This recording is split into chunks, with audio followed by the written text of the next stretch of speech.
creation of the real human being, the approaching catastrophe, and the future race. And there came Samael, one of the 7 angels, which have the 7 vials, and talked with me, saying unto me, Come hither, I will shew unto thee the judgment of the great whore, this humanity, that sitteth upon many waters. We whom the kings of the earth have committed fornication, and the inhabitants of the earth have been made drunk with the wine of her fornication.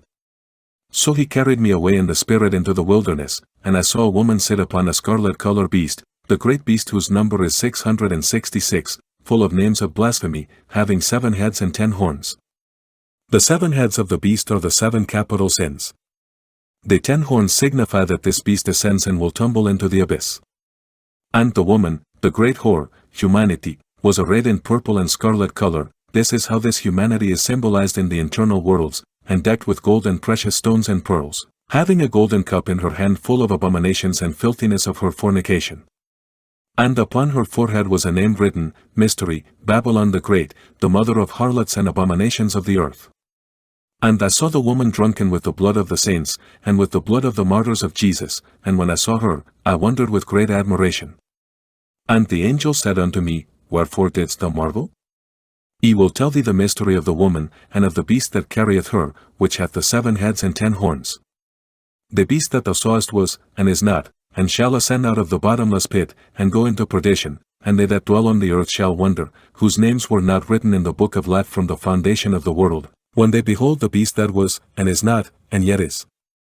And here is the mind which hath wisdom. The 7 heads are 7 mountains, on which the woman sitteth. The 7 capital sins, anger, greed, lust, envy, pride, laziness, gluttony, are related with the 7 subplanes or tenebrous regions of the abyss. These are the 7 mountains on which the great whore is seated. The Aquarian message by Samael Aun Weor. The creation of the human. It is necessary to manufacture the solar bodies, because ordinary humanoids do not have their solar bodies, they have to create them. That is why the humanoid is humanoid and not human. It is a mistake to believe that all humanoids are humans. They are not. They are humanoids but not humans. The anecdote about Diogenes with his lamp, who went everywhere looking for a human and yet could not find one. You know this story, right? Well, it is true. It is very difficult to find a human. What we find are humanoids. What does the humanoid have inside? Well, the ego, which is a plurality of diverse entities that personify our errors. And inside the ego, what is bottled up? The essence, the consciousness, which is the most decent thing we possess. When a person dies, what happens? That is a subtraction of fractions. After that operation, what remains? The values, that is what continues. The values are the is, bad is and good is, because, like in everything, there are different kinds of is, good and bad, useful and useless, so, that is what continues, that is what persists in the astral world, values. Now, that they return later is very true, they reincorporate into a new organism, it is true. But, apart from that, what is there in the humanoid outside of those is? The essence, we have already said, but it is bottled up, asleep, being processed by virtue of its condition. Thus, what are the solar bodies that the intellectual animal mistakenly called human has? There is no such. That thing about that a humanoid already has an astral body, that she already has a mental body, that he already has a causal body, that is not exact. Those are bodies that have to be manufactured, created, made. And those must be manufactured with the mercury of the secret philosophy. What is mercury? The metallic soul of the sperm, that is, the creative energy of the third logos. It is only with this marvelous energy that bodies can be created, manufactured. But first of all, the brothers and sisters who do not yet have solar bodies must understand that they have to make them. And the one who does not have the bodies, what name does he or she receive? Intellectual animal or intellectual mammal, that is, such a one is nothing other a mammal that reasons, a rational mammal, right? But that one is not a human. To be a human one must have created the superior existential bodies of the being and have received the ethical principles within oneself. That's the only way to be a real human. So, the fundamental thing is to create the human being. But, first of all, the capability of becoming a human is needed, because, to create the human being within yourself, you first must have the capacity, the potentiality to become a human on your part. If there is not the capability to become a human, how is one going to be created? Fortunately, the seed germs of the human are in the sexual endocrine glands. It is in the sexual organs where these seed germs can develop, if we collaborate with the Son. The Son, Christ, is carrying out a grandiose experiment. It wants to create human beings, and it has deposited the seed germs for the human in the sexual glands of the humanoid. If we cooperate with the Son, the seed germs develop and the human appears, but we have to cooperate with the Son. If we do not cooperate, the experiment that the Son is performing is lost. In the time of Abraham, during the 18th or 19th centuries of Abraham, quite a few humans were created. At the time of Jesus of Nazareth, during the first 8 centuries of Christianity, there was a good creation of humans. In the Middle Ages, as far as I know, a few humans were created. And now, thanks to the Gnostic movement, we are creating some others. We are teaching them how the astral body is made, how the mental body is made, how the causal body is made, so that they can receive the superlative principles of their being and become legitimate human beings.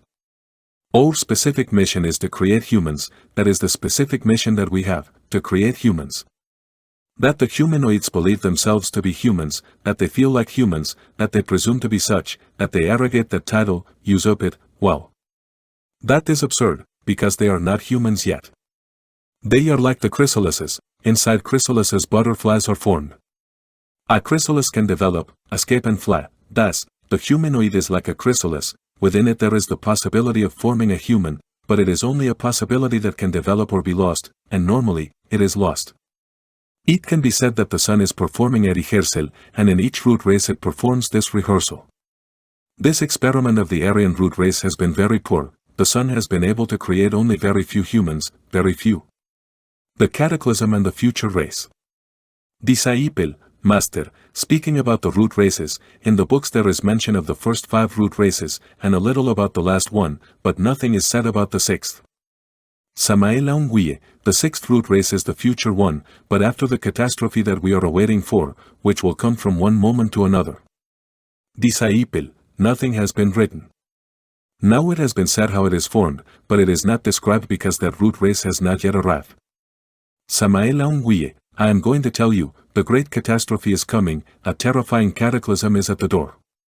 No one can stop the revolution of the axis of the earth, and the great fire will begin at the North Pole. The fire will spread from the north to the south. The seas will rise from their beds before a little while, then this root race will perish. But we are forming an army, not a little school, not one more sect, it is an army, the World Salvation Army. Those who work and make themselves worthy of being taken to the Exodus, they will be taken. Because there will be a new biblical Exodus, and it will be up to us to lead a people to a certain place in the Pacific, a secret place. From there we will contemplate the great catastrophe without receiving any damage, and in those days the earth will be enveloped in water vapor and smoke, and fire. When a double rainbow appears in the clouds, a sign of a new alliance of God with humans, there will also be a new earth in which a new people will live. The golden age will come, the 6th root race will be born, and it will begin with the golden age. The 6th root race, in the golden age, will not admit anyone who has an ego, it will be prohibited. Those who have not regained innocence will be rejected, they will not be given a body, because it will only take one who is not innocent, just that one corrupts all the others and ends the golden age. Disciple, Master, but you said that those of us who could get rid of 50% of the ego would be taken to the Exodus. Samael Aun Weor, yes. While the golden age arrives, whoever has eliminated 50% has the right to the Exodus. But in the 2 centuries that they are going to be isolated, before the 6th root race begins, they will have the opportunity to totally dissolve the ego, and whoever does not do so will also be excluded, even if they were part of the Exodus. Disciple, for 2 centuries? Samael Aun Weor, for 2 centuries. Disciple, that is to say, Master, that the 6th root race is going to develop throughout the Aquarian age? Samael Aun Weor, that's right, after the great cataclysm that is already approaching. The origin of the ego. Disciple, the cosmo-creators did not measure the consequences of the kundabuffer organ. That we, for example, are now paying for that, because of these superior beings. What can you tell us about it? Samael Aun Weor, well, the culprits are not the cosmo-creators. The culprit was the archangel Sakaki, who came with a body of flesh and bone, in a cosmic ship. He and his high delegation gave humanity the abominable kundabuffer organ with the purpose of stabilizing the geological crust of the earth. But it is very difficult to find true humans, because to be a human one needs to have created the superior existential bodies of the being and to have totally eliminated the animal ego. If this has not been done, one is not a human. One is a rational mammal, an intellectual humanoid, an intellectual homunculus, but not a human.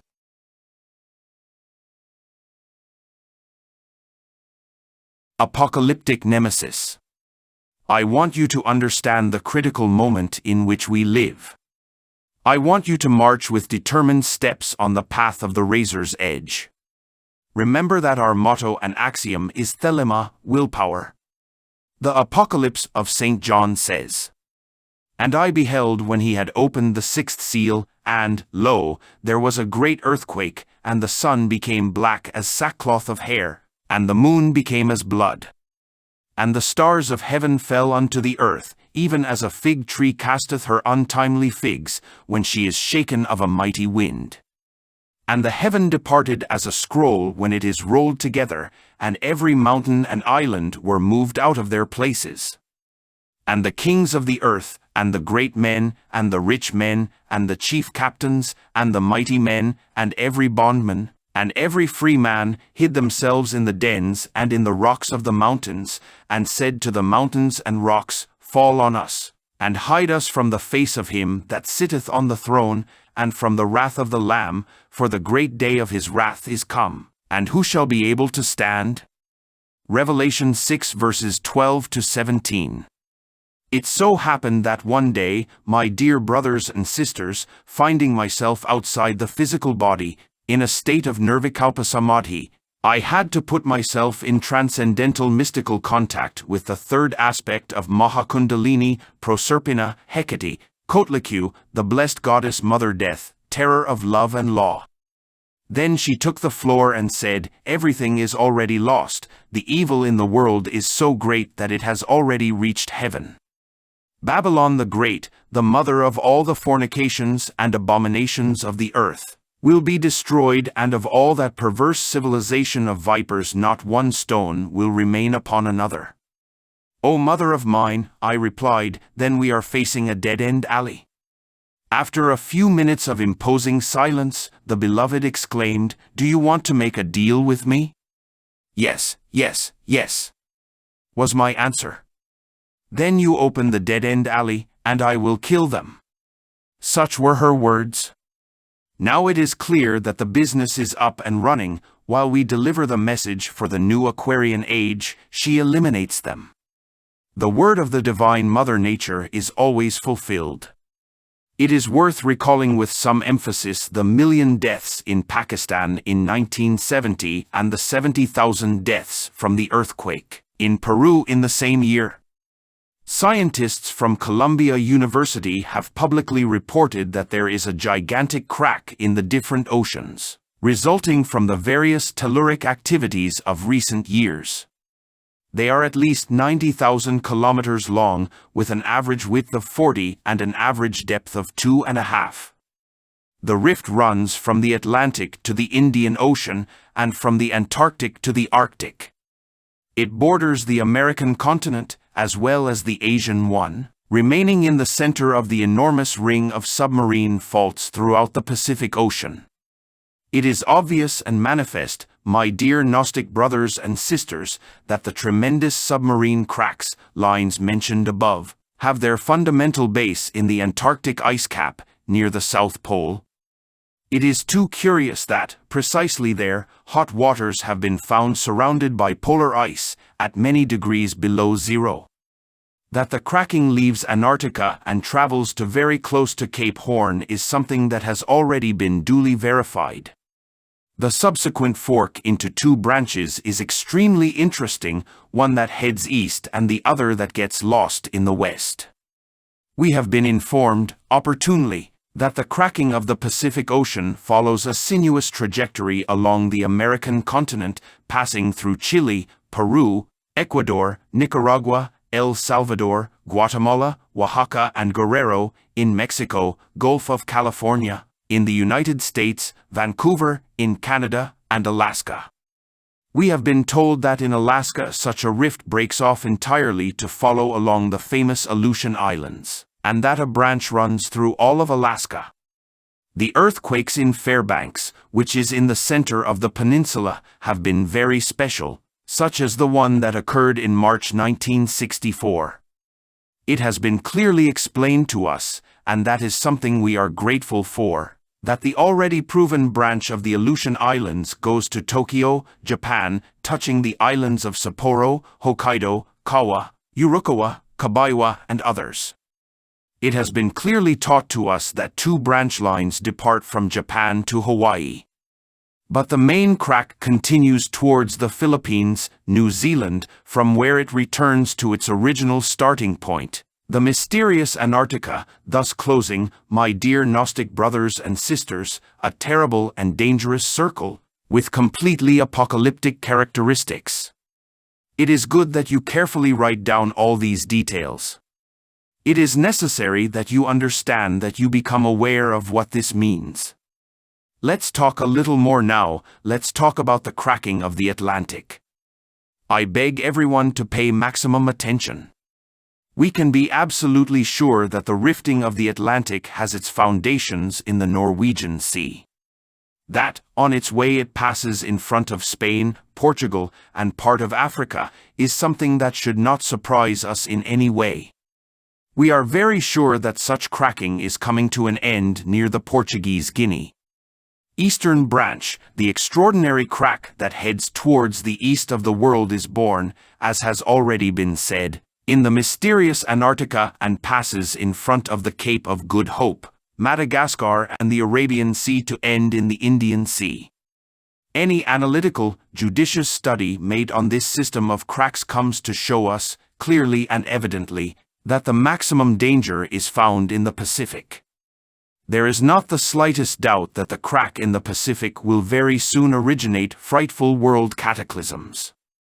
There is no doubt that the places most affected by earthquakes and tidal waves have been located precisely in the Pacific Ocean, and those of America correspond in parallel with those of Asia.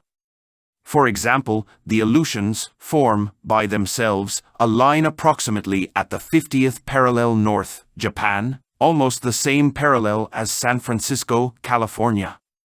It is curious, my dear brothers and sisters, that now series of earthquakes are taking place in the Californian peninsula, especially damaging Los Angeles and other surrounding towns.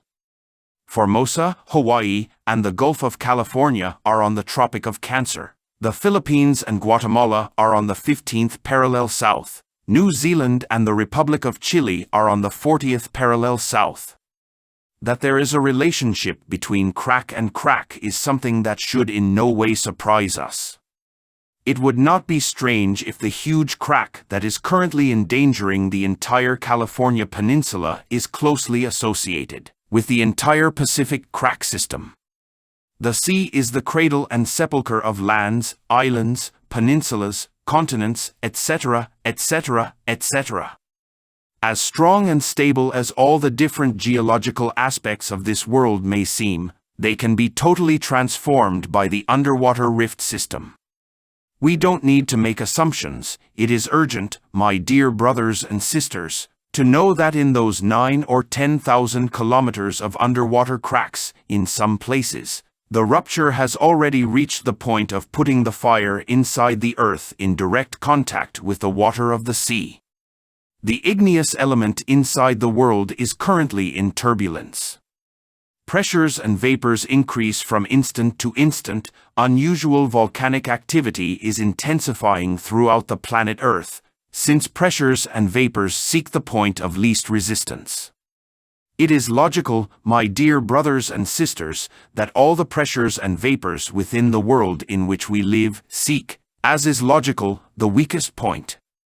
The earth trembles. The earthquakes will become more and more intense. The most resistant layers swell until one day they explode. All the cities and towns of the world will fall like houses of cards turned to ashes, and a very strange sound will rise from the seabed. And it is written with words of fire in the book of the law that the dead will be as many as the sands of the sea, and there will be no remedy. The world has entered a great crisis, my dear brothers and sisters, understand it.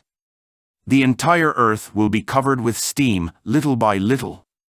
The planet Earth is entering full volcanic activity everywhere. The craters will spew deleterious vapors, ashes, fire, the sky will darken, preventing the passage of sunlight. The cold will turn into awful freezing. The polar ice, dragged by the terrible swells, will sail to the equatorial zone, cooling the atmosphere. Imbalances in the air, deadly cyclones that will wipe out entire towns, torrential rains, storms, etc., etc., etc. It is obvious that in these circumstances it will be impossible to live. The Aryan root race, that is, our race, will reach its apocalyptic end. The Iron Age in which we are wisely coincides with the electrochemical cycle. Such a cycle began with the Greco-Roman culture and will end in the year 2500. 2 plus 5 plus 0 plus 0 is equal to 7. The cataclysms of the end of the Kali Yuga have already begun. The Black Age will end at the horrific precipice. Hear the words of our Lord Jesus Christ, my dear brothers and sisters, and when ye shall hear of wars and tumults, be not terrified, for these things must needs come to pass first, but the end is not immediately. Luke 21 verse 9. So, in all this there is a long process in which, obviously, we are already in. Then, the great Kabir Jesus said, and nation will rise against nation, and kingdom against kingdom. There will be great earthquakes, famines and pestilences in various places, and fearful events and great signs from heaven. Luke 21 verses 10 and 11. This is obvious, we are already seeing this. The earthquakes, my dear brothers and sisters, have begun in an apocalyptic series, and everywhere there is famine and unknown and also known diseases. The terror has been terrifying in various places, and we already see great signs from heaven, extraterrestrial cosmic ships and mysterious sidereal phenomena. And there shall be signs in the sun, and in the moon, and in the stars, and upon the earth distress of nations, with perplexity, the sea and the waves roaring. Luke 21 verse 25. Giant waves, tsunamis, will hit the beaches, and a strange sound will come out from the depths of the ocean. Atomic wars and the abuse of nuclear energy will cause the decomposition of the atom in sequence, and scientists will not be able to control the atomic energy. The result of all this will be frightening, because then all the destructive powers of nature will be unleashed, tidal waves and earthquakes will intensify, and there will be no remedy. Verily I say unto you, this generation shall not pass, till all these things be fulfilled. Matthew 24 verse 34. All of these end-time events will close with an electromagnetic collision of worlds. The Earth will inevitably collide electromagnetically with another planet. After that apocalyptic event, there will only be chaos, fire, and steam. Our world will go through a gigantic transformation before being inhabited again. The seed will be saved for the purpose of creating the future sixth great root race, which will inhabit a new earth. Peter, the great disciple of Jesus the Christ, said, "But the day of the Lord will come as a thief in the night, in the which the heavens shall pass away with a great noise, and the elements shall melt with fervent heat. The earth also and the works that are therein shall be burned up." 2 Peter 3 verse 10. Peter continues saying, "Looking for and hasting unto the coming of the day of God, wherein the heavens being on fire shall be dissolved, and the elements shall melt with fervent heat?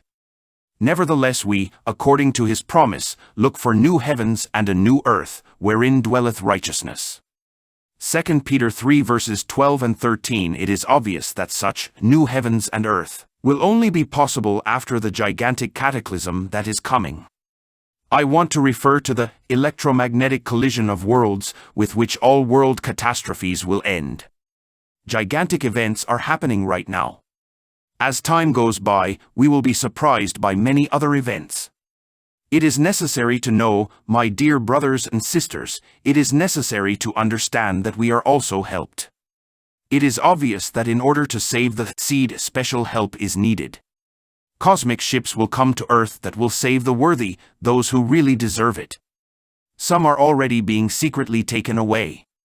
On other planets of our solar system there are people of ours who live there. That seed, will be brought back to the world, exactly at the time when the earth is ready for new life. It is also obvious, my dear brothers and sisters, that most of the people have already run out of time. Everyone has been taught that each soul is assigned only 108 existences. If the cycle of 108 is overcome without having intimately self-realized, then we will enter into the submerged devolution in the infernal worlds under the epidermis of the earth. Thus, we will rush down the descending devolutionary path. There we will have to recapitulate animalistic, vegetaloid and mineraloid states. And then, after having passed through the second death, after the ego, the I, the myself, the self-willed, has been reduced to dust, then those souls will come to the surface. And it is precisely on the surface and under the sunlight where new evolutionary processes begin, which must begin, necessarily, from the mineral to the humanoid. You already know, you are already informed, don't think it strange, my dear brothers and sisters, that most of today's people are already running out of time. Don't be surprised at that, that is why I tell you that the times of the end have arrived. At this moment, millions of human beings are entering the infernal worlds, and all the enlightened ones on the planet Earth and other worlds in space know this. Therefore, catastrophic events must inevitably precipitate. When this happens, when the Earth electromagnetically collides with another planet, which, as I already told you, is on its way, it is obvious that today's people will have to live in the infernal worlds. Yes, they will spend all the time that the chaos lasts there. Later, those souls will evolve, as I already told you, from the mineral to the humanoid. They will ascend from the mineral through the vegetable and animal states, and then, reconquering the humanoid state, they will form a new people, a people in which the ego has not been developed. Those populaces will be governed by wise people. The mysteries of the Egyptians, the Greeks, Babylon, India, ancient China, etc. will revive on earth. Everything will be processed, little by little, in time, the divine kings will return to govern their peoples. Do not be surprised, then, that in the future the earth will have light and wisdom. The critical moment is now, my dear brothers and sisters, yes, it is the terrible moment. In other worlds of infinite space, the state we are going through is known and, of course, help will be given to us. Those who deserve it will be saved. From Ganymede humans will come who will teach us to know the fourth dimension from the scientific point of view. From the blue galaxy, we will also receive help. People from the blue galaxy will walk through all the streets of the towns and cities, helping us with the doctrine, teaching us the path. In the past, the people of the blue galaxy gave great assistance to humanity. Think for a moment, my dear brothers and sisters, about what the Egyptian pyramids are. It is obvious that they were raised not by Egyptians, as many suppose, but by Atlantean giants. Only in this way can we explain why such stones were transported across the desert. But that the engineers who built those pyramids had been assisted by other people, it is true. They were assisted by the humans from the blue galaxy. It was precisely those humans from the blue galaxy who came in wonderful ships that had the shape of red fish. They helped Chaldea, they helped Assyria, Persia, etc. Currently, at the South Pole, my dear brothers and sisters, there are submerged underground cities in which humans from the blue galaxy live. They are willing to help us efficiently in the near future. It is also very true, very real, my dear brothers and sisters, that in the South Pole, there under the polar ice, there are hidden underground cities. Yes, they live there. Don't be surprised that these blue humans, of the color of the sky, have civilizations there. And what about the North Pole? At the North Pole there are still survivors of the first great root race, survivors who know of our history, and of the critical moment in which we find ourselves. They also have subterranean cities, those are the ice people, extraordinary people, people of the first age. At the bottom of the seas there are intelligent fish that will be discovered in a short time. And from other galaxies we will also receive help, my dear brothers and sisters. From the 7 goats will come wise people who will dedicate themselves to cleaning the Earth's atmosphere, who will study infectious microorganisms because they know that one day we will need such help. From Ganymede we will receive, as I already told you, not only complete information about the fourth dimension, but also support in many other fields of science and wisdom. Inhabitants of different planets of infinity are ready to help us. If there are currently laboratories that the Russians and North Americans have put into orbit, it is also true that there is another class of cosmic laboratories, those that put extraterrestrial people into orbit. Artificial blood is manufactured in such laboratories because there will come a time when it will be necessary to have blood banks in the cosmos, in orbit. Yes, there will be people from other worlds who will have to help us even in the very field of nursing and medicine. Meditate on all of this, brothers and sisters, meditate and comprehend the terrible moment in which we are living. Having understood all of this deeply, knowing all of this, we must also know the need we have to increase gnosis, in order to open the dead-end alley, to give everyone the wisdom so that they can escape from this horrible hell we are in.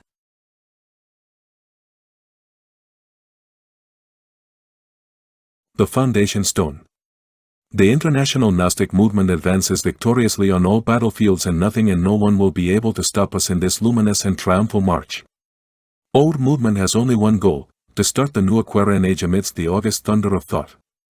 Uranus is the ruler of the constellation Aquarius, and this is something deeply significant, my dear brothers and sisters.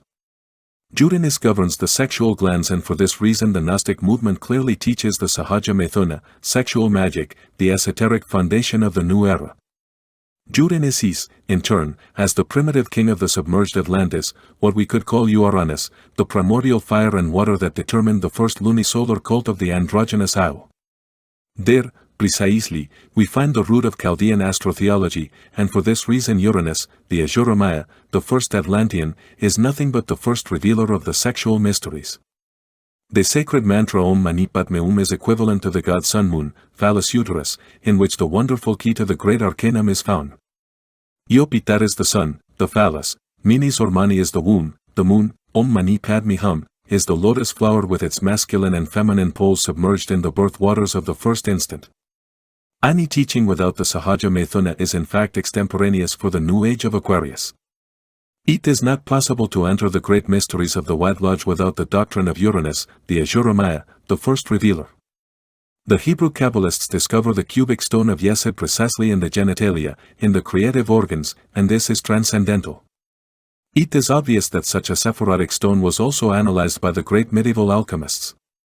Clearly, the famous philosopher's stone of the ancient sages stands out with completely dazzling clarity.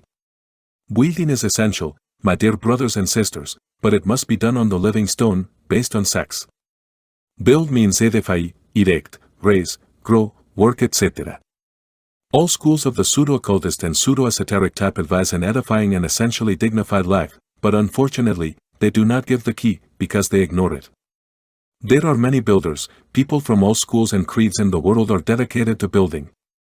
That cubic stone of Yesod, located by the Jewish rabbis in the genitalia, is the foundation of any authentic building. Unfortunately, millions of builders reject it. Jesus the great Kabir said unto them, Did ye never read in the scriptures, the stone which the builders rejected, the same is become the head of the corner. This is the Lord's doing, and it is marvelous in our eyes? Therefore, say I unto you, the kingdom of God shall be taken from you and given to a nation bringing forth the fruits thereof, and whosoever shall fall on this stone shall be broken, but on whomsoever it shall fall, it will grind him to powder. Matthew 21, 42-44.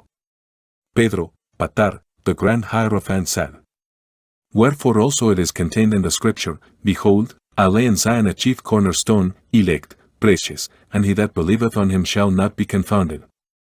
Unto you therefore which believe he is precious, but unto them which be disobedient, the stone which the builders disallowed, the same is made the head of the corner, and a stone of stumbling, and a rock of offense, even to them which stumble at the word, being disobedient, whereunto also they were appointed.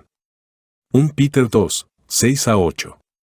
The stone is precisely sex, my dear brothers and sisters, stone of stumbling yes, and rock of scandal, you know. There are millions of builders who abhor it. The builder of all kinds wants to escape from sexual alchemy, saying, Such a stone is the word. But they do not want to realize that the foundation of the word is sex. Great is the builder who does not seek documents for his evasiveness, they want to reject the cubic stone of Yesod. The revolutionary Gnostic movement wants no escape. It teaches the mysteries of sex. We want to build our inner temple on the living stone, never on sand, Sieris. We follow the path of the fourth path, the marvelous path of the Holy Cross. Remember, my dear brothers and sisters, between parentheses, that the cross represents the lingam yoni, since the vertical stick of the cross is the phallus, and that the horizontal one is the feminine uterus. In the intersection of both lies the key to all power. We have been entrusted with the noble mission of unveiling the way and making it public for the first time and in the light of day. There are those who say that there are 3 paths, there are those who emphasize the idea of 7 paths, there are those who swear that there are 12 paths, exactly. We solemnly affirm and in the name of truth that there is only one path, and this is the path of sex.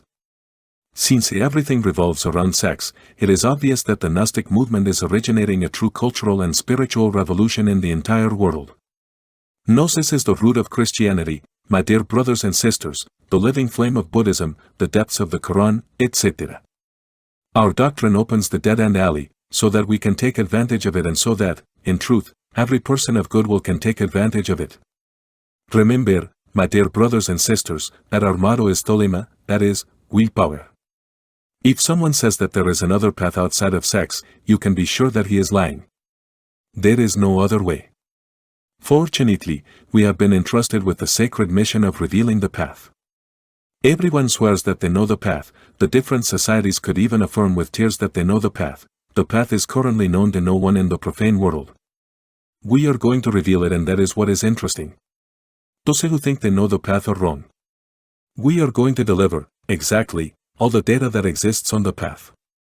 Now you must comprehend our sacred mission, my dear brothers and sisters, understand it deeply.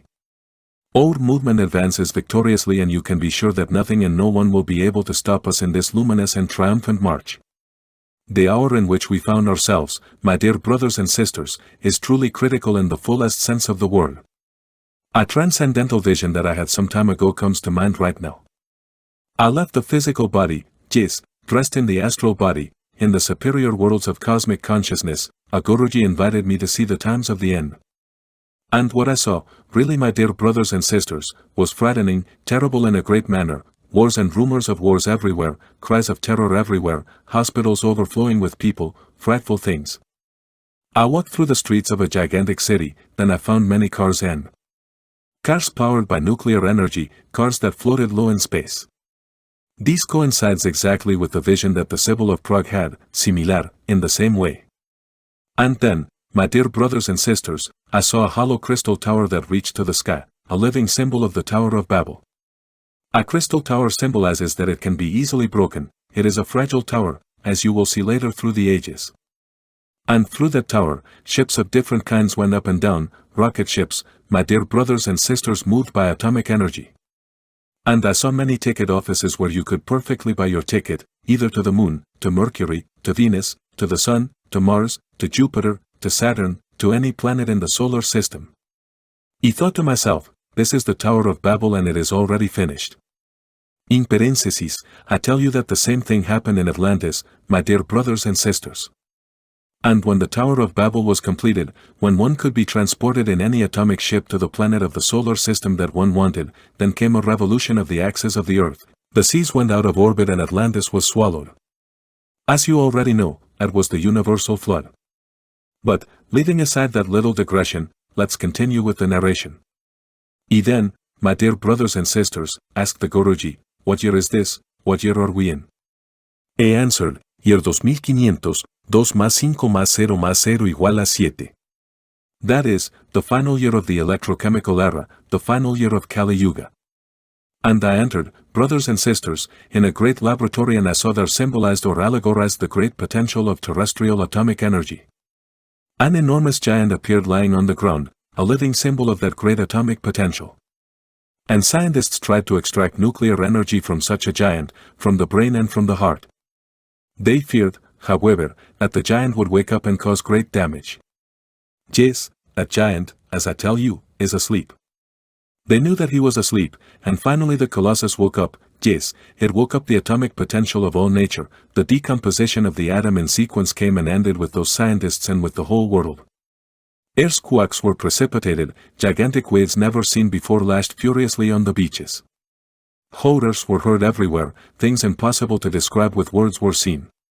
The radioactivity had completely exhausted the phosphorus in the brains and the people seemed crazy, without any control, and dramas never seen before were seen.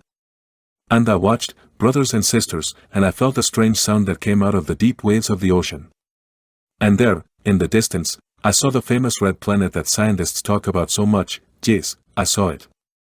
Such a world comes sailing through the unalterable infinite course, precisely, towards the current world in which we live, towards the earth. And as that planet approached it became gigantic and gigantic, before the eye and grew more and more, and seemed like a radiant and terrible sun. And there was an instant when it covered the entire horizon. Then I comprehended, my dear brothers and sisters, that the electromagnetic clash would be inevitable. That is how I understood it, and certainly the electromagnetic collision came, it collided. Then it was not seen, my dear brothers and sisters, but fire and steam. All the continental lands disappeared, the two planetary electromagnetically masses merged into one, and the waters of the seas of the earth and of the seas of that world electromagnetically merged and terribly overflowed, flooding the entire earth planetary mass. And everything that had left perished, no city was left standing, my dear brothers and sisters. This is how it ended, this is how the Kali Yuga will end. And in that transcendental mystical experience, raising my arms I implored, I begged the divine to allow me to see the future Jerusalem. And I saw it within the bottom of the future. So, then, brothers and sisters, what awaits us, that is the future. It is clear that for that land of tomorrow, those new heavens and new lands, the seed will be brought back to earth, that which from now on is being taken to other planets. Thus, the words of the prophets will be fulfilled with complete accuracy. The times that await us are, therefore, terrible in a great manner, my dear brothers and sisters. And, for this reason, I invite you to work intensively in the great work of the Father. Open lomégios everywhere. Work for others, help. Work on yourselves with the hard stone, transform it into the perfect cubic stone. This is how we will arrive at the intimate self-realization of the being. Scientists, brothers and sisters, have been able to confirm with complete accuracy the question of the planet that comes to electromagnetically collide with ours. News has been reported everywhere. Life also published. There is a book out there that talks precisely about the red planet. The wise men prepare themselves with atomic bombs to drive that planet away. They want, based on explosions, to move that planet away from our orbit. They calculate that the event will be for the year 2400, and so, they do not have the precise information regarding the date. We know exactly that the event will be in the year 2500.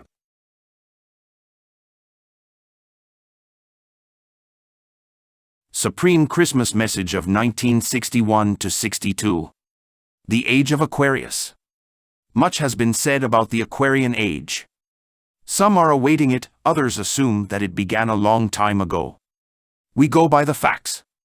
On the 4th of February of 1962, between 2 and 3 o'clock in the afternoon, astronomers throughout the entire world will witness something unusual.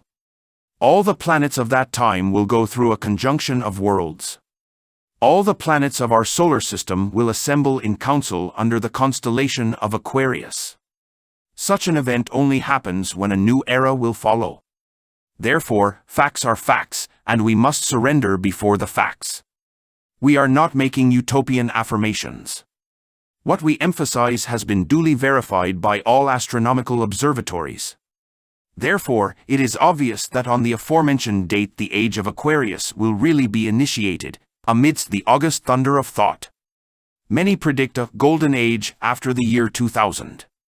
They believe that the Aquarian age, with all its splendor and beauty, is certain to manifest itself fully after the year 2000. It is predicted that this humanity shall undergo a radical transformation after the year 2000. Obviously, my dear brothers and sisters, such prophecies fail. They are no more than sophisms. And what is a sophism? A sophism is a thick wall without a foundation. A light push is enough to convert it into small bits of sediment.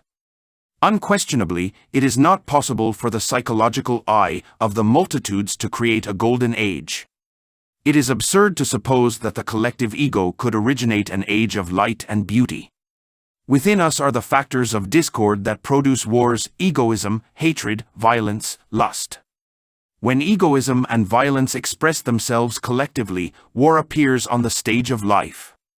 Do you believe that in these circumstances the ego could create an age of fraternity and love? With what laborers are we going to build the edifice of the Aquarian age? Which multitudes are capable of establishing an era of splendor and love on the face of the earth?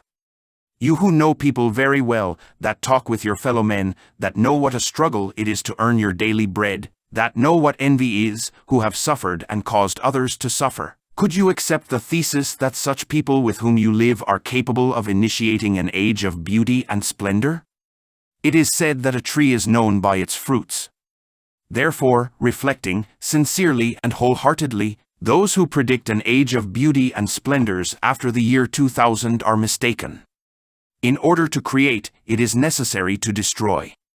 On arriving at this part, diverse theosophical and astrological concepts, etc., come to my memory. Many are the various theorists who conceptualize that a revolution of the Earth's axis will be necessary, and that before the age of light, said revolution will be produced. They say that the waters shall invade part of the Earth, not the entire Earth, and that millions shall perish by water. They suppose that a portion of the Earth will be flung into space to become a new moon. They believe that this portion will be separated from the austral region and will form a new satellite around our Earth. Next, they say, will come the era of splendors. These are very beautiful concepts, and very tragic as well, but very erroneous. All those who suppose that the future cataclysms will be by water are wrong, because if we accept that thesis, we would have to burn the second epistle of Peter to the Romans and the Gospel of Jesus, especially that page of the prophetic sermon. There are details you can see in the second epistle of Peter to the Romans that the destruction that now awaits us will be by fire. Peter already said that the ancient era was destroyed by water. He also said that today's earth shall be destroyed by fire, that all elements will be destroyed as they burn, and that all the works that are in them will be burnt.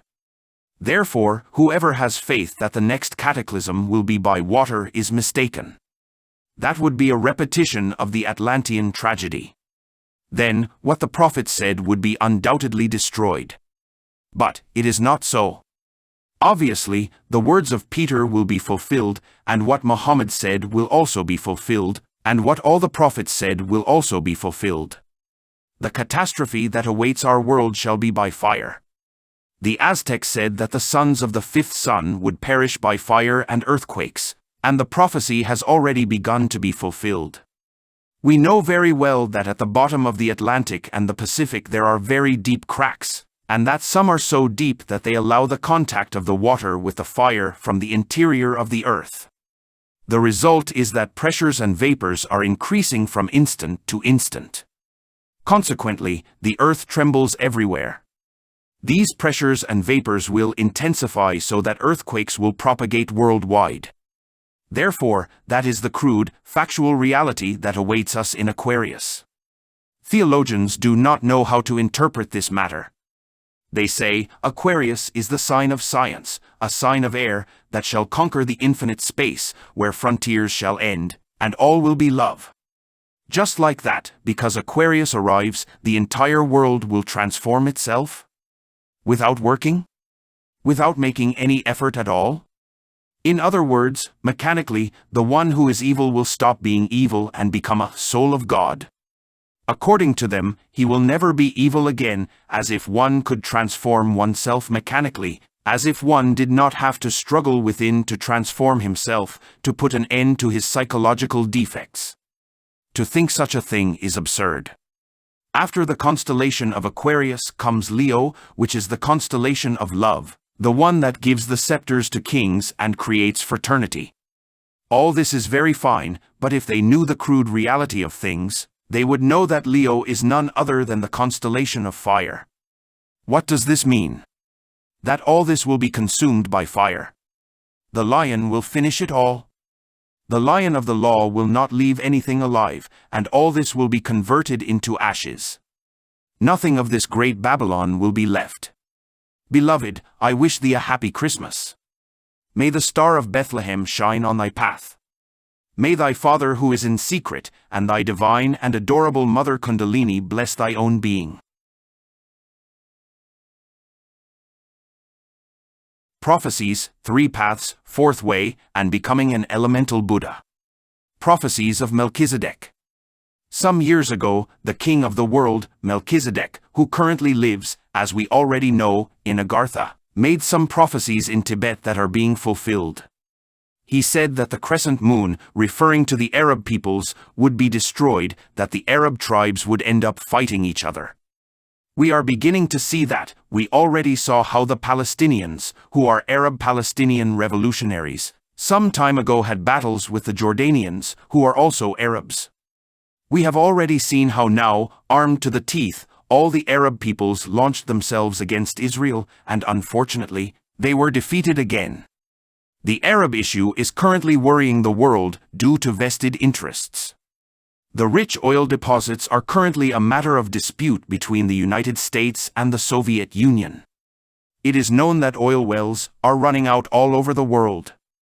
So, my dear brothers and sisters, the Arabs have the richest wells, and these are beginning to be the subject of disputes between the great powers. The king of the world, Melchizedek, king of Salem, as Paul of Tarsus says, assured that there will be a tremendous, universal war. It will be fought on earth, to the north, to the south, to the east and to the west, everywhere, under the seas, in the air, etc., that the human race would be destroyed. He prophesied that crimes would follow that hitherto have not contemplated by human laws. He said that there would be such a terrible summer that it would devastate the world, and plagues, and diseases and miseries. He assured that great cataclysms would come.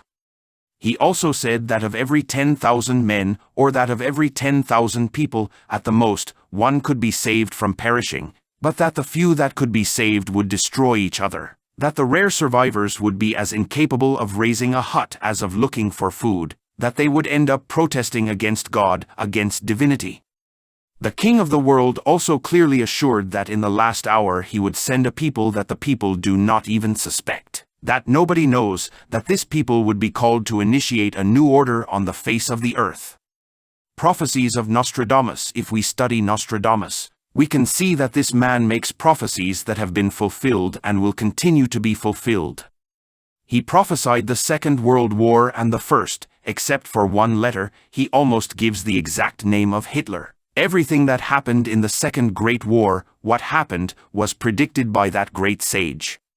He also assures that in the year 1999, in the 7th month, a gigantic world will approach the earth, that its brightness will be such that it will seem like a second sun, and implies that the earth will go through a revolution of its planetary axis. Note of translator. 1999 is equal to 28 equals 2 plus 8 is equal to 10, the wheel of recurrence. 7th month equals Leo, the lion of karma.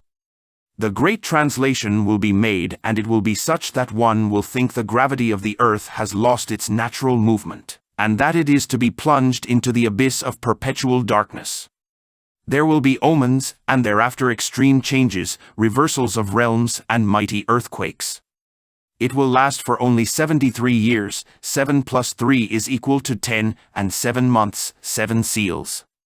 Epistle to Henry II. Thus, terrible catastrophes will occur. But he assures that, after all, after such great calamities, and that the current humanity has been destroyed, a new order and a new humanity will come. And it is to be known that Nostradamus, really, has never been wrong. It is also true that he sent letters to a certain relative of his before he died, where he made him see that he had not been able to write everything he knew about the times of the end, because the times we are currently living in, as well as the religion, as the people of the Middle Ages knew it, and the order of the various kingdoms, etc., would be so different, it was so different, it will be so strange, that if he had spoken, he says, he would have exposed himself, the church.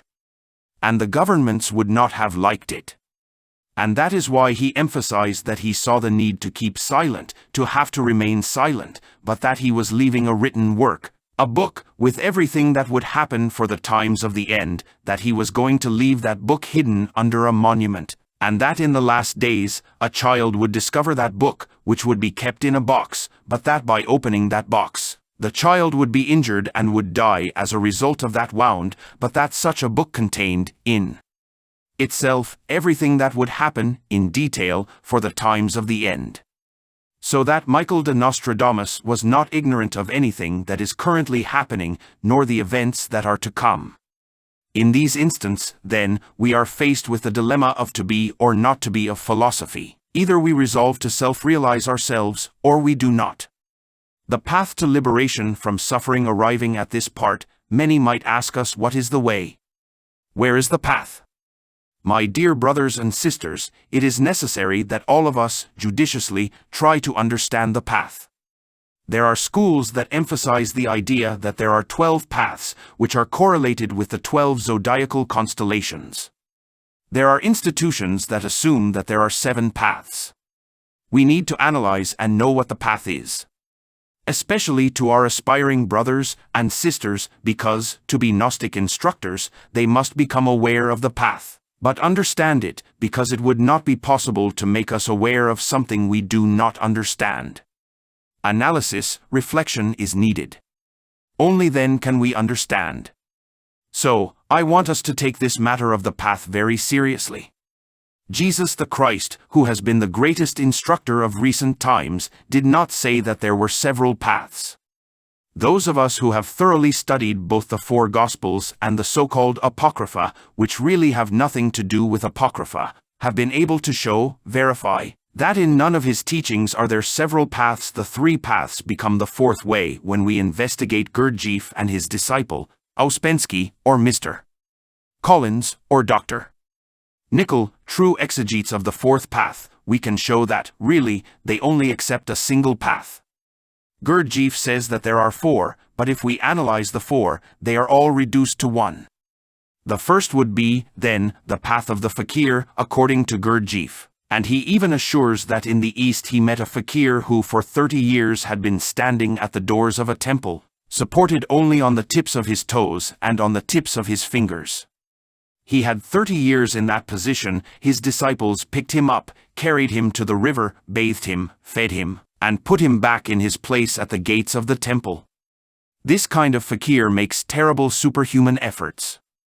In India there are fakirs who remain standing for a lifetime, in the midst of tempests and the sun, etc. Their legs atrophy and they can no longer walk. Others lie down on a stone or rail, or raise an arm and never lower it again, or sit on an anthill until the ants tear them to pieces. But what are these fakirs looking for? One thing only, to create the body of conscious will. Could the body of the conscious will, or the so-called causal body, be created by such physical exercises? Those who have truly achieved adepthood know very well that any vehicle, whether physical or supersensible, can only be created through the wise transmutation of sexual hydrogen C12. The only thing that the fakirs achieve, then, is to develop the power of the will and nothing else. But they do not create the body of the conscious willpower, which is completely distinct, different. Beyond the path of the fakir are those that follow that of the monk. If one, in some existence, has dedicated himself to fakirism, eager to follow the path, sure, in the next existence, he can develop the emotional aspect of his being and become a monk. It is clear that the monk develops superior emotion, but this does not mean, for this reason, that he manages to create the astral body or anything like that, because that is different. Because as I have told you, each vehicle is created solely through the transmutation of hydrogens, including the 4 glorious bodies, namely, the Nirmanakaya, the Adhikaya, the Sambhogakaya, and the Dharmakaya. Thus, the formation of any vehicle is not possible when the sexual hydrogen C12 is excluded. That the monk develops the emotional part, it is true, but that is not all. In new existences, those who were monks become yogis, and there are various kinds of yoga. There is the commonly known Hatha Yoga, which is disqualified by the Venerable White Lodge. But there is another type of Hatha Yoga that we would call Tantric, which is not disqualified. There is Bhakti Yoga, that is, the yoga of devotion. It develops the mystical part extraordinarily. High devotion can give us illumination, But it does not lead us to the intimate self-realization of the being either. There is the jnana yoga, that is, the mental yoga. The Gnani, then, strives to know oneself, knows the different disciplines of the mind, achieves samadhi but not self-realization. There is also Raja Yoga. The objective of this yoga is the development of the chakras, of the hidden powers, etc. Some development is achieved, no doubt, but that is not self-realization. There is what we could call Agni Yoga, or the yoga of fire, or Kundalini Yoga. This leads us, then, to the very gates of the fourth path. But the fourth path itself is beyond, far beyond the path of the fakir, far beyond the path of the monk, and far beyond yoga. However, the fourth path has something of the fakir, something of the yoga, something of the monk, but it is not any of these three. The fourth path is gnosis, the gnosis of Hermes Trismegistus, the gnosis of the Essenes, of the Paratas or Paratesenians, the gnosis of the Greeks, of Iamblichus or Pythagoras, the gnosis of the great medieval alchemists, Raymond Lully, Nicholas Flamel, Bernard L. Trevisano, etc., the gnosis of Jesus of Nazareth, of Paul of Tarsus, the gnosis of the mysteries of Mithras, from Troy, from Rome, from Carthage, from Egypt, from the Mayans, from the Druids, from the Nawas. Gnosis means wisdom, knowledge. The key to the path, there is a key, says Gurdjieff, with just reason, the key to the ark of science, he says. We have it. How did it come to us? Gurdjieff says. It doesn't matter how it got here. Someone may have stolen it, he says, it may have been given to us. It does not matter. The truth is that we have it. But what is that key to the ark of science? Unquestionably, the great arcanum, the Sahaja Maithuna, Tantra, both Eastern and Western. Thus, brothers and sisters, the four paths belong to a single narrow, and difficult path, which is represented by the 4 points of the cross, by the 4 Vedas, by the 4 Gospels, etc. We prefer, frankly, to go directly towards gnosis, as Don Mario Rosa de Luna, the distinguished Spanish writer, said in one of his works, Towards Gnosis. Don Mario was a theosophist, however, in later times he became a Gnostic. That was the famous wizard of Lofrosant. Now there is no time to waste, to pass the years in the easy way, since we are in critical and difficult moments. The times of the end have arrived, the catastrophes that are to come are imminent, and the great catastrophe, with which the entire apocalypse must be sealed. We can no longer spend 20 existences playing the roles of fakirs and monks and yogis. We are in a hurry. The moment in which we find ourselves demands that, once and for all, we take the fourth path, gnosis, the fourth way, which is the most practical. Continuing with this analysis, my dear brothers and sisters, we come to evidence in the field of practical life that, certainly, not all human beings are prepared to be able to self-realize here and now, at this moment. Keep in mind that the people of this Kali Yuga, Dark Age, are completely weak and degenerate. They do not have the capacities to be able to really take a fourth path. They would have to start by regenerating the brain, and this is only possible by transmuting the sperm into energy. But since they are degenerated, for the most part, they do not have the willpower or the continuity of purpose that is required to be able to regenerate the brain. We are therefore faced with an embarrassing situation. Become an elemental Buddha, the Aztecs were not ignorant of any of this. The Nawas clearly tell us that, beyond everything we see, there are 4 heavens or regions, I would say atomic kingdoms. They speak to us, for example, of the kingdom of Tlaloc or the kingdom of Quetzalcoatl, etc. They say that many warriors, they do not refer to common warriors of tribes, to warriors in the vulgar sense of the word, but in the inner sense of the concept, people who intend to liberate themselves, after physical death, to live in any of those paradises, not without first having passed through terrible trials. They transform, i.e., remove inhuman elements, and imply that the pure soul, the essence of such warriors, rises at last and enters beyond heaven 3, i.e., plunges into the universal spirit of life. They say that those kinds of beings, those warriors intend, through this system, to emancipate themselves, free themselves for a time, while this age of the fifth sun passes, that is, the age of Kali Yuga. And then they affirm, emphatically, that many liberated ones will be reborn in the future sixth great root race. I met one of those, one who had achieved a good awakening of the consciousness, and after his disincarnation, he encountered the terrors of death. He had to relive his life retrospectively from death, from old age to birth, thus he relived it. When the review of his life finished, he was judged by the lords of the law. He felt the hurricane, the wind of karma, but he remained serene. Unusual spectral apparitions tried to make him return to the interior of some matrix, but he remained austere. He only had one wish, to emancipate himself. Finally, he entered an ineffable region, one of those atomic regions controlled by certain cosmic deities. He was received with great joy. There he had, then, a non-physical rebirth, let's say, not a superhuman or supernatural rebirth. And in such a region, with the help of his divine mother Kundalini, he continued to work, eliminating the inhuman elements that he carried within him until the essence was completely clean, pure of all kinds of debris.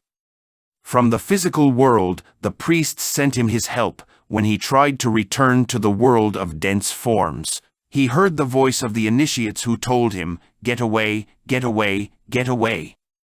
And when he was finally able to disintegrate even the last larva of his ego, when the essence remained crystalline and diamond-like, then he submerged himself within the bosom of the great reality, like an elemental Buddha. But before passing into the bosom of the great reality, he had to go through 4 different phases. One, which we could say corresponds to the Nirmanakas, another, which we could call Adhikayas, another, which we could call Sambhagakayas, another, which we could classify as Dharmakayas. These are 4 states through which he had to pass, 4 states of splendor and illuminating emptiness. Thus, when he definitively managed to submerge himself within the bosom of the great reality, he was converted, let us say, into a child full of beauty. Before reaching that state, he assumed different extraordinary psychological aspects. He now dwells in that region of light, between the great ocean, not as a Mahatma, because he is not one, not as an angel, because he is not one either, but as an elemental Buddha. Obviously, opportunities are not closed for him, because monads are all given 3,000 cycles. He himself has to take advantage of the opportunities that will be in store for him in the future sixth root race, in the golden age, after the great cataclysm that is approaching. What that citizen did, then, was to postpone his self-realization for the future sixth root race. He began to think what he would do, walking through this sewer of samsara, suffering and exposing himself to the descent, again and again, into the underground world. Therefore, feeling incapable, he postponed for a future golden age. Thus, we are faced with a dilemma of to be or not to be. Either we enter the fourth way, which leads us to the self-realization, or it is better, in that case, to postpone. Because it would be sad to continue in that sewer of samsara. It is horrifying to have to descend into the infernal worlds to restart the journey. We have to examine ourselves. Either we serve or we don't serve, either we feel capable of treading the path, or we don't. If we do not, be honest, it is better that we dissolve the ego, that we wake up, and then submerge ourselves within the bosom of the great reality, until the future sixth root race, in which there will be a new golden age, with favorable conditions. We ourselves have to examine ourselves judiciously. There is no other choice, I repeat. Bones and Drukpas. There is a school in Tibet which deserves to be judged very seriously. I want to refer to the bones. Blavatsky emphasizes the idea that these are red caps black magicians. She assures that the Drukpas are also tenebrous, but it is necessary to examine this point. About the Drukpas, frankly, there is no doubt that they are black magicians, That they practice black tantra with ejaculation of the ens seminis, that they divert the sexual force, that they become tenebrous tantrics, there is no doubt about that. Editor's note: Drukpa literally means a dragon. It is also how the people of Bhutan refer to themselves, Drukpas. Here, he is not addressing all the people of Bhutan, but is using the term Drukpa to refer to people who practice black tantra, which are in many countries and traditions. But as for the bones are concerned, it seems to me that it is necessary to analyze and rectify. The Bon initiation is terrifying. If an individual, for example, wants to follow the path, he is subjected to rigorous tests. The priest blows his trumpet, made of dead men's bones. The neophyte is warned of all dangers. His psychological egos are invoked. The grouping, we could say, of aggregates that each one carries inside are made visible and tangible in the physical world. Then, those animalistic aggregates are ordered to devour him, to swallow him. If the subject remains serene, nothing happens. If he does not remain serene, he can die, devoured by his own physically materialized psychic aggregates. Thus, he comes to know which is his egos, his eyes. If he remains calm, he knows that he has to dissolve the inhuman elements he carries within, that have been physically materialized for him to see. He already knows, then, which is the way to disintegrate them. The Tantra initiation of the bonds is formidable. After such an initiation, he begins to work once and for all with Tantra, to transmute the sperm into energy, with his priestess wife, and to really work. He is told how he himself has to develop all the faculties and powers, until he reaches the intimate self-realization of the being. But if what the subject wants is not to return, if he does not feel capable of self-realization, if it is not the Tantra initiation that he wants, but to emancipate himself, to postpone self-realization for the future sixth root race, he can do it. He is taught 2 mantras, he vocalizes them. The neophyte chants them, and by doing so, his body falls dead instantly. Then, out of his physical vehicle, he begins to be instructed by the bones. They make him go through all the terrors there are, until finally his ego is dissolved, and he can emancipate himself and submerge himself, like an elemental Buddha, within the bosom of the great reality, and wait there until this age of Kali Yuga passes. Yes, the presence of a Bon priest is terrifying. When he shows up with his apron, which is made up of pure skulls and bones of the dead, with that red mitre and the dagger in his right hand, he astounds, horrifies. For all these reasons, Blavatsky described them as black magicians. But judiciously analyzing this issue, we come to show that they are not black magicians because they do not practice black tantra. To be a black magician, you have to practice black tantra, and they don't practice black tantra. The initiation they give, when someone tries to get into the path of the razor's edge, is tantra and white initiation. The initiate is taught the transmutation of sperm into energy. He is given the mantras for the awakening of the chakras and is led through the 4th path. Therefore, then, the bones are not black magicians. What they are is radical, violent. No one understands them. Not even Blavatsky understood them. That's why she misjudged them.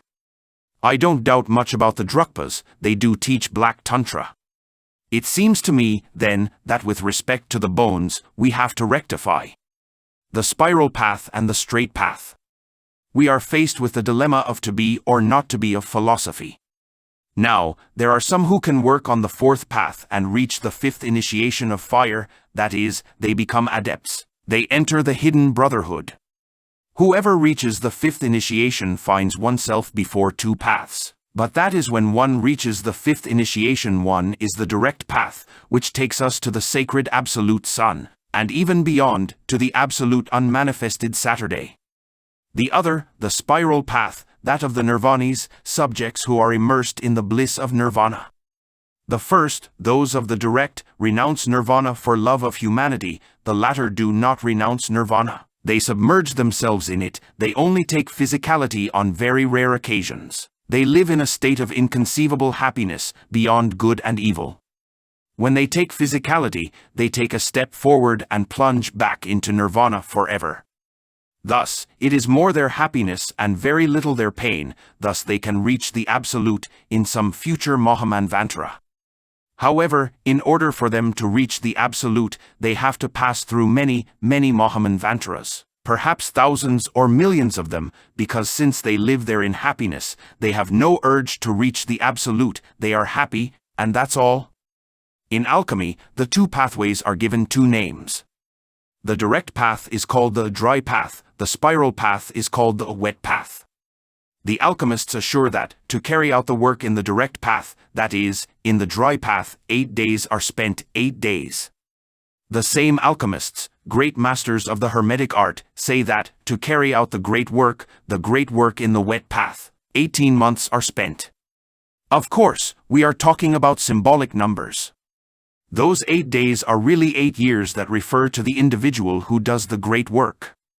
Any medieval alchemist, after having prepared his fires for many years of sacrifice and effort, finally manages to enter the great work, which, I have already said and I repeat again, is carried out in 8 years, after which comes the self-realization, the resurrection, the king leaves there. Hiram Abiff rises from his crystal tomb and comes here, to the world, he enters, we might say, into his human body, in order to perform a great labor.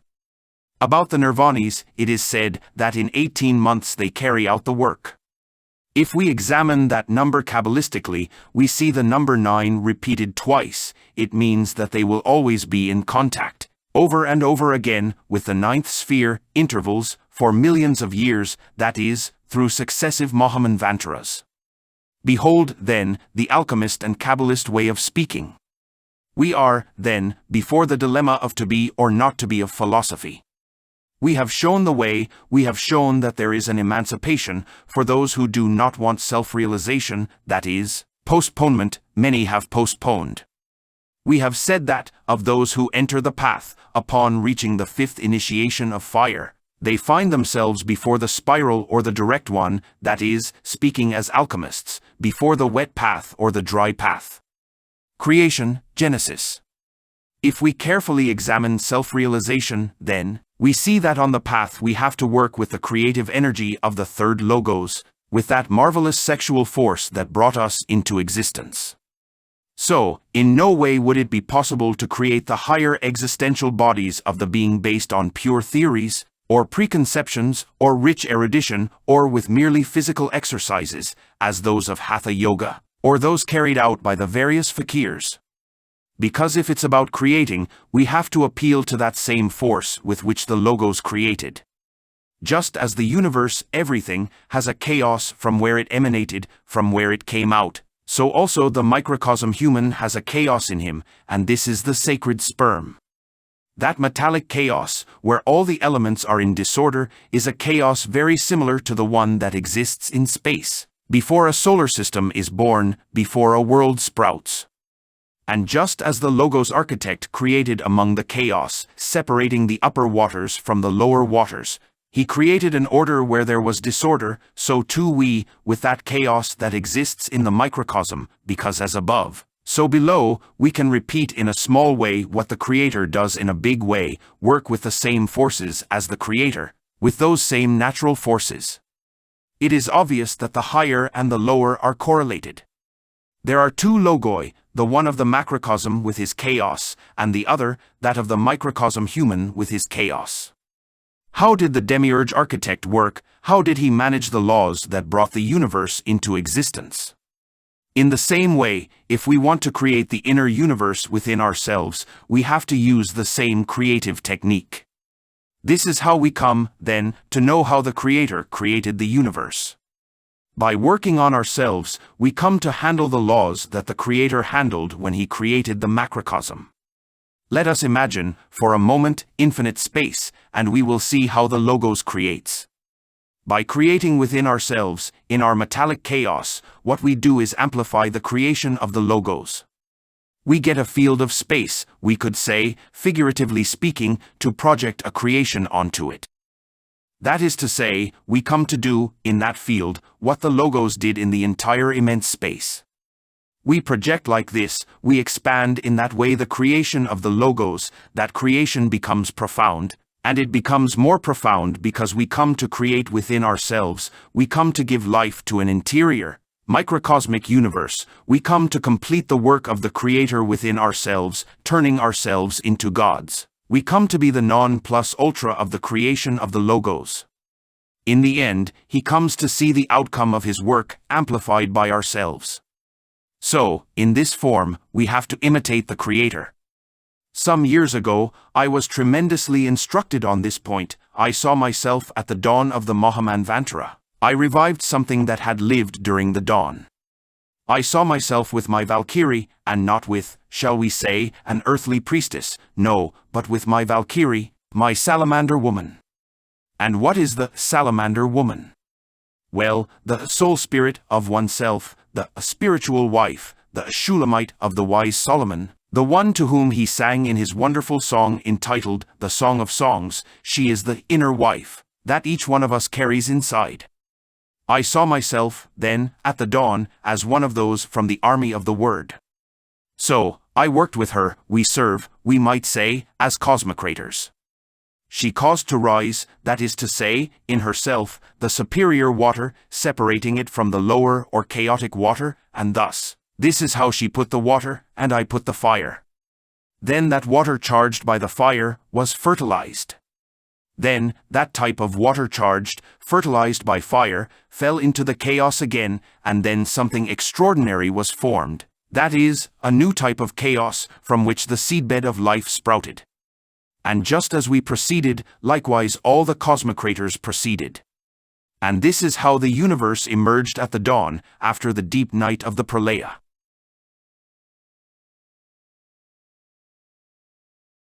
Beloved Gnostic brothers and sisters, beloved brothers and sisters of the universal Christian Gnostic movements, brothers and sisters of the Summum Supremum Sanctuarium of the Sierra Nevada in Santa Marta, Colombia, South America, I am addressing you all.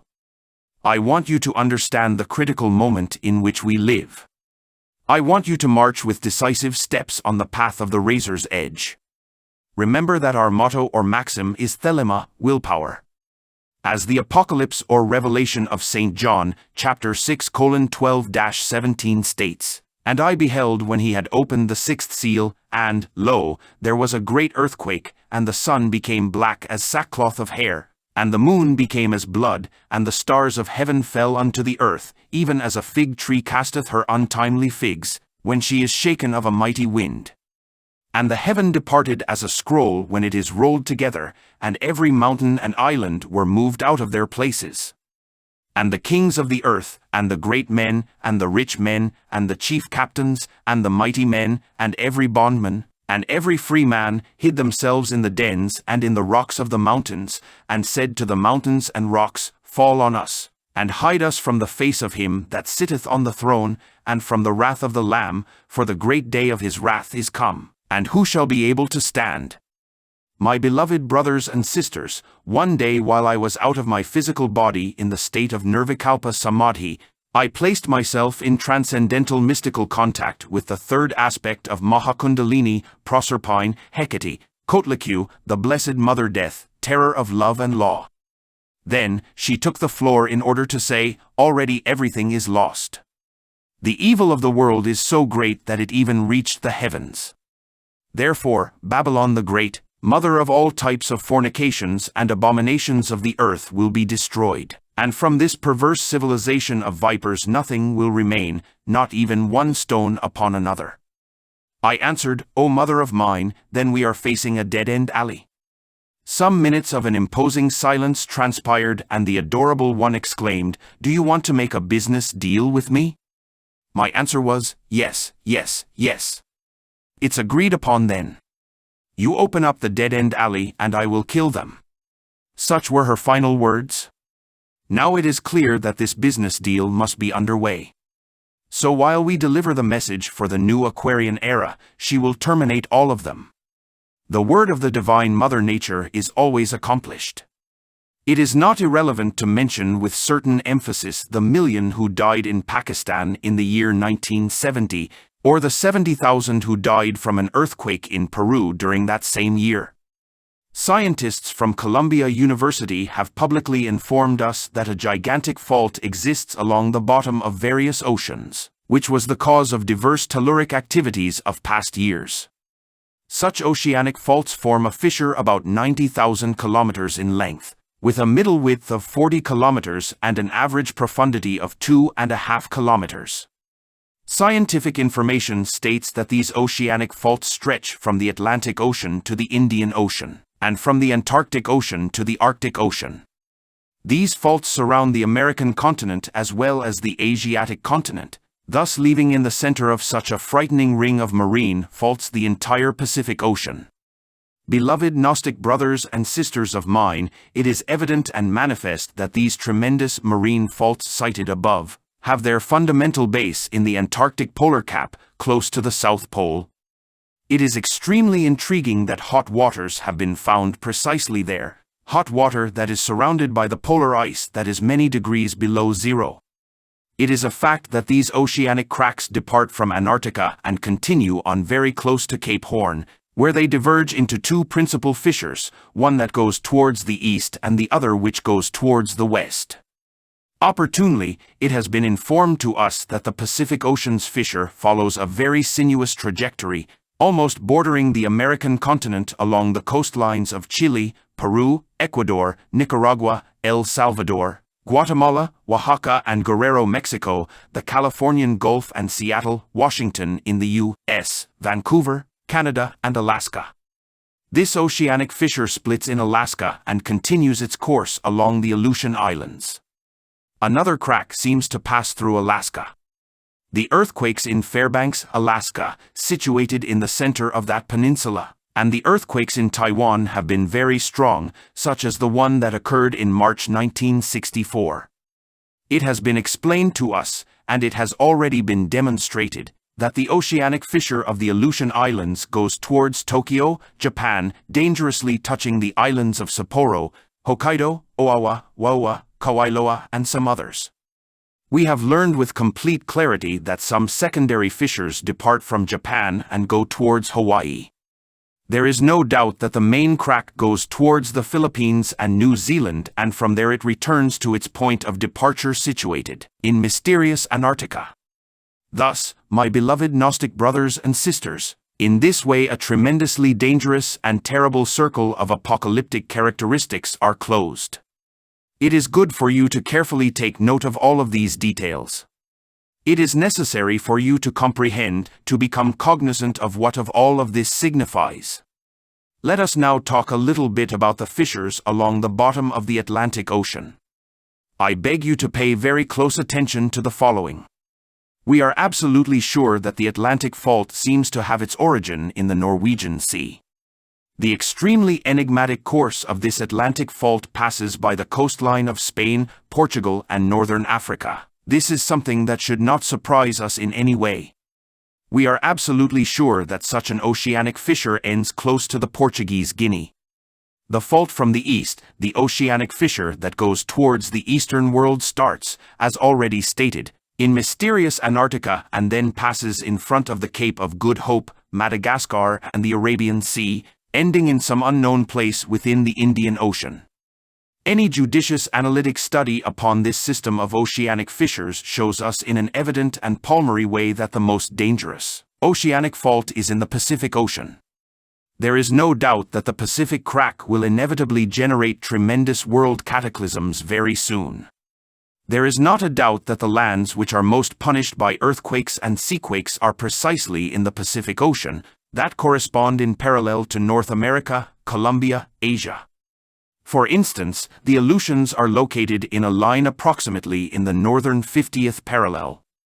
Japan is located almost at the same parallel as San Francisco, California. It is intriguing, my dear brothers and sisters, that now the earthquakes are developing in series in the Californian peninsula, causing damage, especially to Los Angeles and other towns near there. Formosa, Taiwan, and the California Gulf are upon the Tropic of Cancer. The Philippines and Guatemala are located over the 32nd parallel, New Zealand and Chile are over the 42nd parallel. It should not surprise us that a connection exists between each fissure.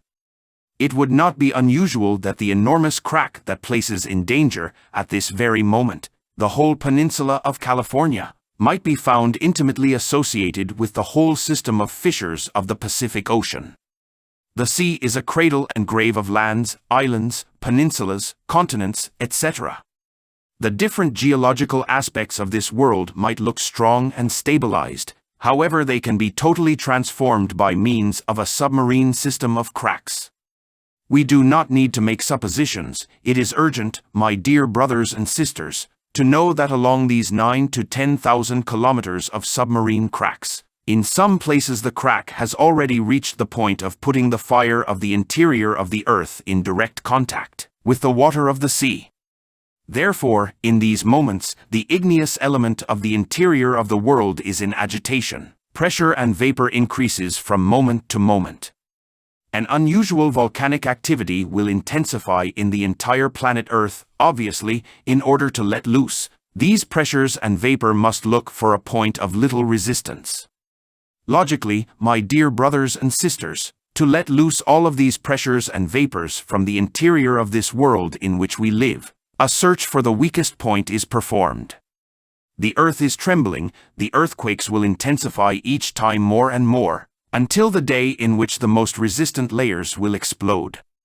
All the cities and towns of the world will become ashes while falling like castles made out of decks of playing cards, and a very strange sound will come from within the depths of the oceans.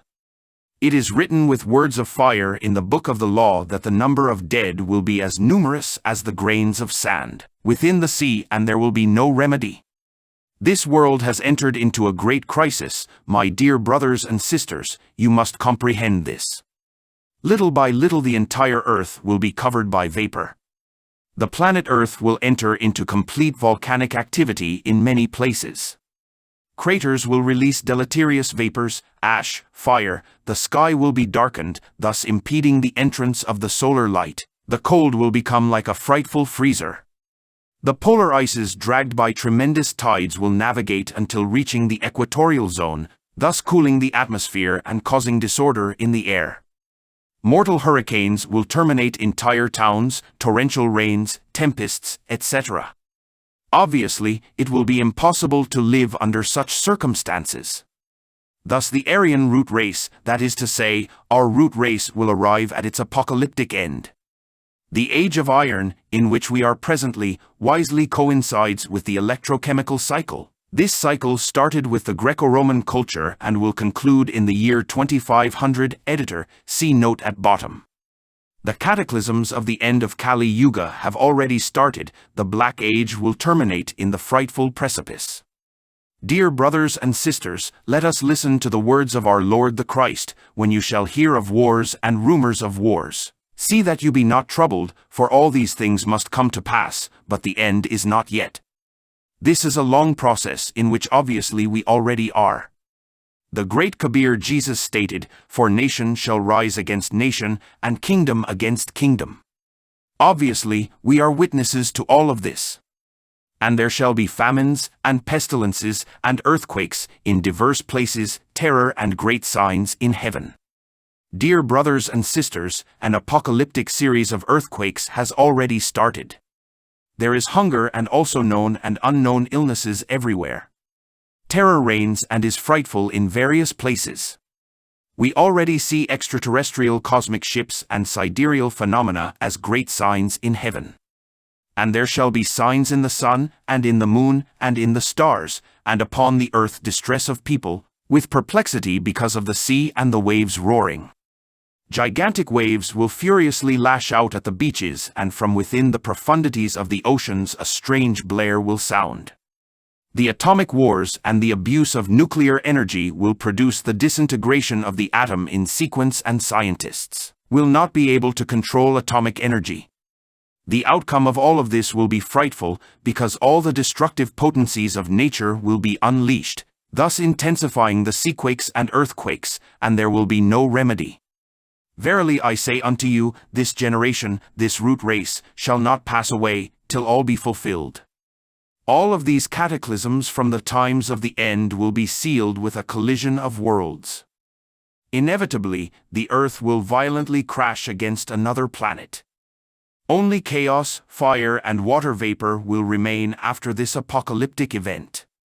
Our world will pass through a gigantic transformation before being inhabitable again.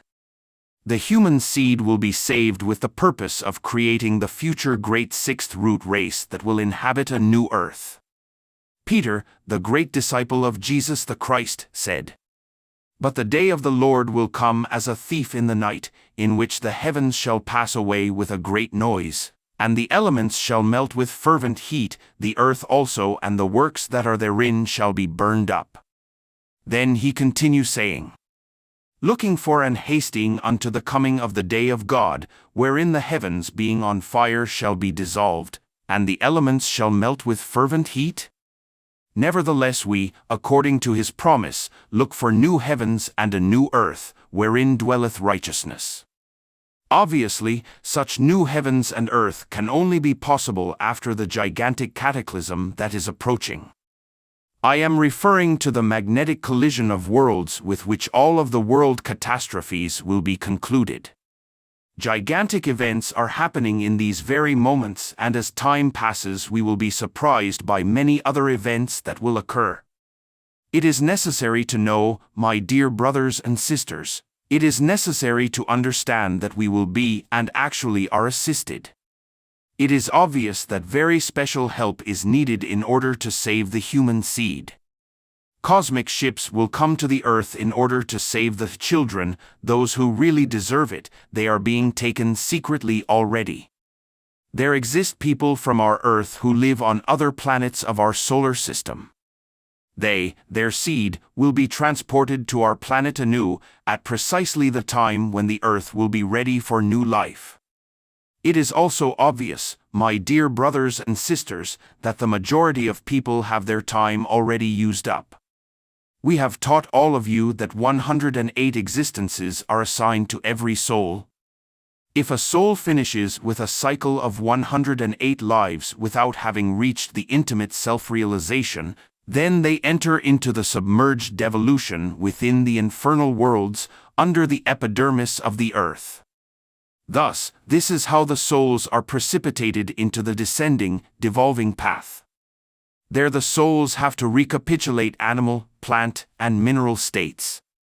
Then, after having passed through the second death, after having reduced the ego, the I, the myself, the itself, to dust, the souls arise again to the surface. It is precisely under the sunlight upon the surface of the planet where new evolving processes will be initiated.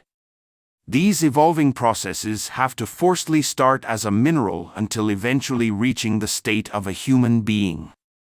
You already know this, you are already informed about it, thus, let the former statement be not strange for you. The fact is that the majority of people have used up their time. Therefore, let it be not surprising for you, if I tell you that the times of the end have already arrived. In these moments, millions of human beings are entering into the infernal worlds, and this is something that is known by all of the illuminated beings of our planet Earth and other planets in space. Therefore, these catastrophic events have to be inevitably precipitated. Obviously, when this happens, when the collision with that other planet happens, as I have already told you is approaching us, people will have to live within the infernal worlds. Yes, that is where they will have to live during the time that such chaos endures. Afterwards, those souls will evolve, as already stated, from a mineral until eventually reaching the state of a human being. They will ascend through the vegetal and animal states to then reconquer the human state in order to form a new race, a race where the ego will not be developed. Wise people will govern this race. Then, the mysteries of Egypt, Greece, Babylon, India, ancient China, etc. will return to earth. Everything will be processed little by little through time. The divine kings will return in order to govern their people. Then, let it not be strange for you that the future earth will have light and wisdom. However, the present moment is the critical moment, my dear brothers and sisters. These are terrible times. People of other planets of infinite space know the present state in which we are living. It is clear that they will assist us. However, only those who deserve it will be saved. Human beings from Ganymede will come and will teach us about the fourth dimension from a scientific point of view. We will also receive help from the Blue Galaxy. Human beings from the Blue Galaxy will tread on all the streets in town and cities. They will help us with the doctrine, teaching us so that we can understand it. The human beings from the Blue Galaxy offered great assistance to humanity in the past. Think for a moment, my dear brothers and sisters, about what the pyramids of Egypt are. It is obvious that these pyramids were not built by the Egyptians, as many people suppose, but by gigantic Atlanteans. Only thus can we explain to ourselves how such stones were transported through the desert. However, it is also true that the engineers who built such pyramids would have been assisted by other people. They were assisted by the human beings from the Blue Galaxy. Human beings from the Blue Galaxy were precisely those who came in marvelous ships that had the shape of red fish. They helped Chaldea, they helped Assyria, Persia, etc. Presently, my dear brothers and sisters, subterranean, submerged cities exist in the South Pole. Human beings from the Blue Galaxy live in them. They are willing to efficiently help us in an immediate or mediate future. It is also true and certain, my dear brothers and sisters, that subterranean, hidden cities exist there under the polar ice of the South Pole. Yes, do not become bewildered that these blue human beings, men with the color of the sky, have civilizations under the ice of the South Pole. What could we say about the North Pole? Survivors of the first root race still exist in the North Pole. Survivors throughout our history and who know the critical moment in which we are in. They too have subterranean cities. These are the glacial men, extraordinary human beings, men from the first age. Intelligent fish exist within the depths of the seas. They will be discovered within a short time. Dear brothers and sisters, we will also receive help from other galaxies. Wise human beings will come from the constellation of the seven goats who will dedicate themselves to cleanse the terrestrial atmosphere. They will study the infectious microorganisms because they know that a day will come when we will need their help. As I have already told you, we will receive from Ganymede not only the complete information about the fourth dimension, but moreover, their support in other fields of science and wisdom. So, inhabitants from diverse planets of the infinite are ready to help us.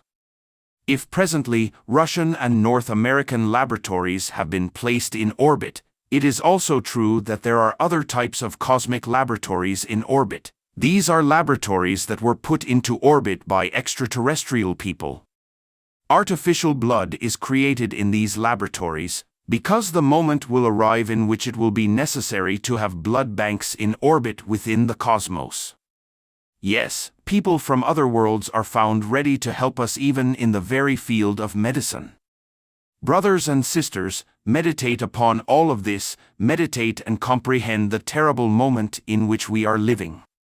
Thus, having profoundly understood all of this, knowing all of this, we must also comprehend the necessity of spreading gnosis, the necessity of opening up the dead-end alley, of giving to everybody the wisdom so that they can escape from this horrible inferno in which we are in.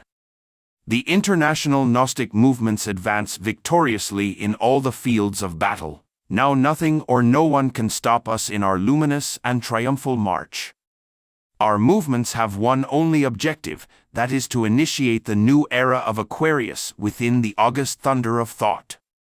Uranus is the regent of the constellation of Aquarius, and this is something profoundly significant, my dear brothers and sisters. Uranus governs the sexual glands, and this is why the Gnostic movements clearly teach the Sahaja Maithuna, sexual magic, which is the esoteric fundament of the new era.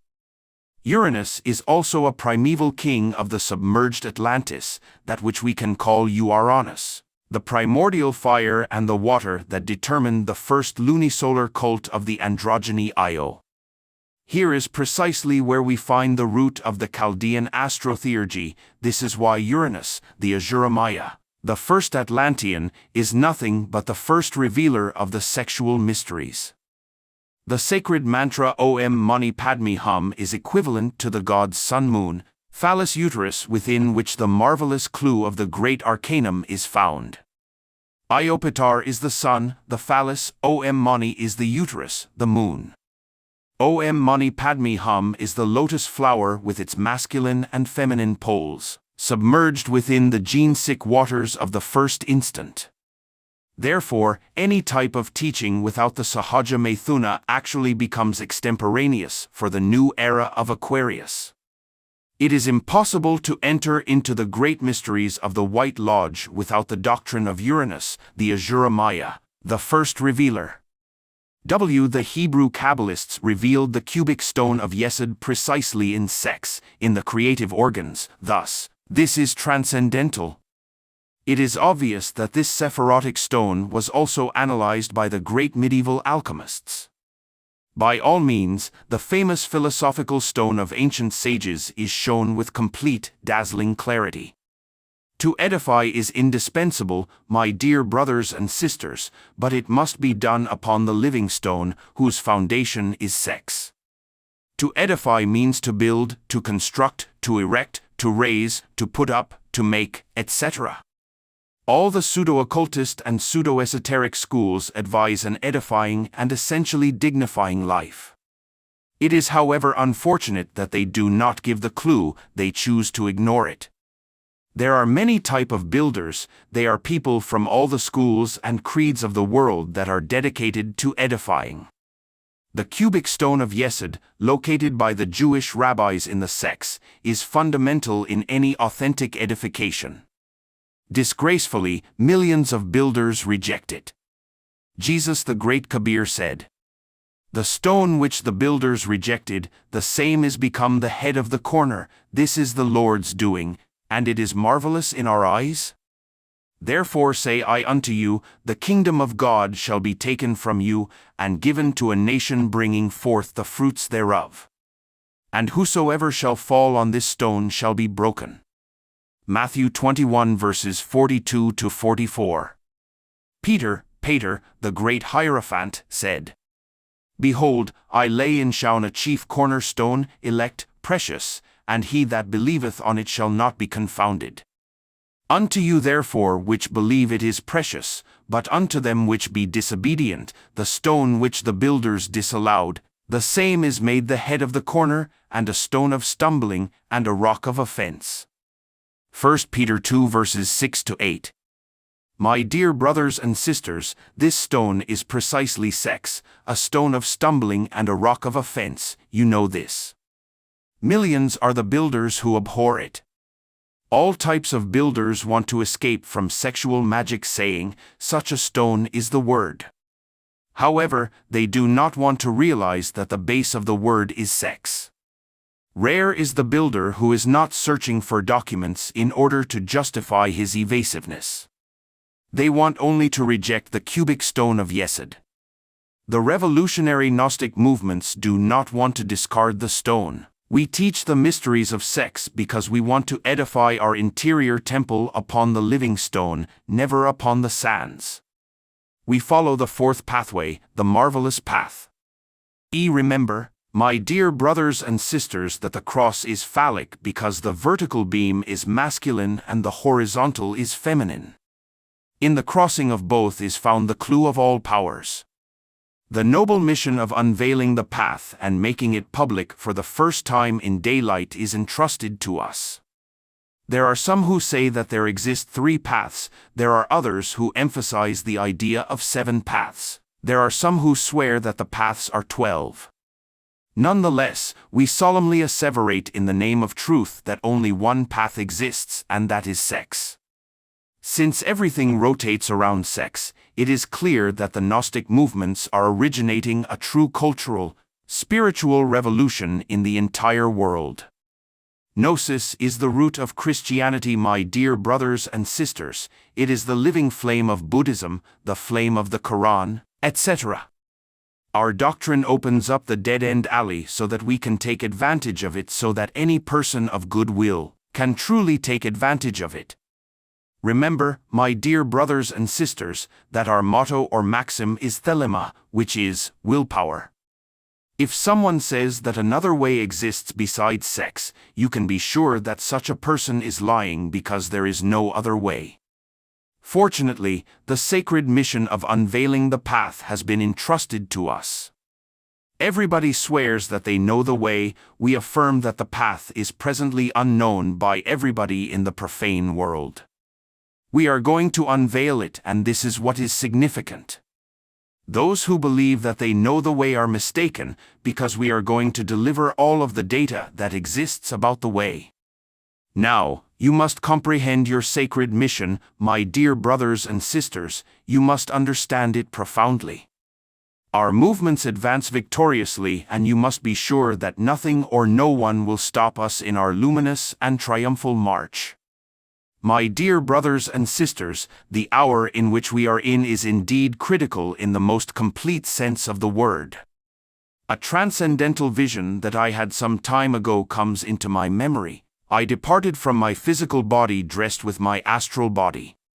Within the superior worlds of cosmic consciousness, a Guruji invited me to see the times of the end. Thus, what I saw, my dear brethren, was indeed frightful, terrible in a great manner. Wars and rumors of wars everywhere, terrifying wails all about, overcrowded hospitals, such horrendous things. I walked through the streets of a gigantic urban city. Then I found many automobiles, vehicles that moved about with the use of nuclear energy. These cars floated in the space at a very low altitude. This vision coincides exactly with the one experienced by Sibyl of Prague. It was similar. Then, my dear brethren, I saw a hollow tower of crystal that reached up to heaven. This was a living symbol of the Tower of Babel. The fact that it was made out of crystal signifies that it can be easily destroyed. It is a fragile tower, as you will witness in time. My dear brethren, distinct ships and rockets that moved about with nuclear energy were ascending and descending. I saw that one could buy a ticket in order to travel to the Moon, Mercury, Venus, the Sun, Mars, Jupiter, Saturn, to any planet of the solar system. I then thought to myself, this is the Tower of Babel already built. Here, I speak within parenthesis, my dear brethren, in order to tell you that the same thing happened in Atlantis. When the Tower of Babel was built, when one could transport oneself in any atomic ship to any planet of the solar system that one wished to, then a revolution of the axis of the Earth occurred. The seas came out of their orbit and swallowed up Atlantis. You know about this. It was the universal flood. Now, putting aside this small digression, let us continue with our narration. My dear brethren, I then asked the Guruji, which year are we witnessing? He answered, the year 2500, see note below. Meaning, this is the final year of the electrochemical era, the final year of Kali Yuga. Then, I entered, my dear brothers and sisters, inside a great laboratory, and I saw there the great potential terrestrial atomic energy symbolized or allegorized. It was an enormous giant lying on the ground, a living symbol of that great atomic potential. Scientists were trying to extract the nuclear energy from within the brain and heart of this giant. Nonetheless, they were afraid that the giant would awake and cause great damage. Yes, that giant, as I have told you, is sleeping. They knew that he was asleep. Suddenly, the colossus finally awoke. Yes, the atomic potential of entire nature awoke. Thus, the decomposition of one atom in sequence happened and finished off the scientists and the entire world. The earthquakes were precipitated and gigantic waves never seen before furiously lashed out at the beaches. Horrors were heard everywhere. Terrible things that are impossible to describe with words were seen. The radioactivity had completely taken out the phosphorus of the brains. Thus the people seemed mad without any control, and dramas never witnessed before were seen everywhere. While I was observing all of this, my dear brothers and sisters, I felt something unusual that was coming out from within the profound waves of the ocean. Then, far away, I saw the famous red planet, the one which the scientists talk about. Yes, I saw it. Such a planet comes navigating within the unalterable infinite precisely in the direction of the world in which we live, meaning towards the earth. Thus, while that planet was approaching, it was becoming more and more gigantic. It looked like a radiant and terrible sun. Thus, the moment in which the planet covered the entire horizon arrived. Then I understood, my dear brothers and sisters, that this collision is inevitable. Thus, this is how I understood it. Then, the collision happened, it crashed. Then, nothing was seen, only fire and water vapors, my dear brothers and sisters. Entire lands disappeared. The two planetary masses magnetically fused into one, and the waters of the seas of the earth and the seas of that planet fused together, and overflowed terribly, inundating the entire planetary mass. Thus, everything that had life perished. Not a single city remained standing, my dear brothers and sisters. Thus, this is how the Kali Yuga finished, this is how it will end. During that mystic transcendental experience, by raising my arms, I beseeched, I implored the divine to allow me to see the future Jerusalem. Thus, I saw the future humanity. Therefore, my dear brothers and sisters, this is what await us, the future. It is clear that the selected human seed, the one that now is being taken to other worlds, will return to earth, to that earth of the future, to those new heavens and new lands. This is how the words of the prophets will be fulfilled with complete exactitude. The times that are awaiting us are therefore greatly terrible, my dear brothers and sisters. Therefore, I invite you to work intensely in the great work of the Father. You must open lumigioles everywhere. We will reach the self-realization of the being by working for others, by helping, by working on ourselves with the hard stone, by transforming it into a cubic stone. Brothers and sisters, scientists have confirmed with complete exactitude the subject matter about that planet that will come to collide with our planet. News about this planet has been given everywhere, thus, it has been published. There is a book where they talk precisely about the red planet. Scientists are preparing themselves with atomic bombs in order to push it away. They want to push this planet away, out of our orbit, based on atomic explosions. They calculate that such an event will occur around the year 2400. They do not have a precise date. We know exactly that such a fact will occur in the year 2500. We are therefore working, my dear brothers and sisters, to initiate the era of Aquarius.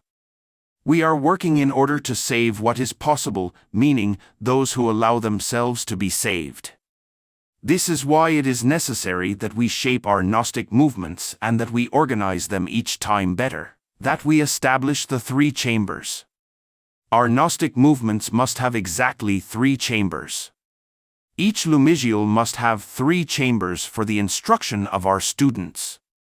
Our Gnostic centers receive a name in a very pure language that flows like a river of gold that runs under the thick jungle of the sun. That name is lumigioles.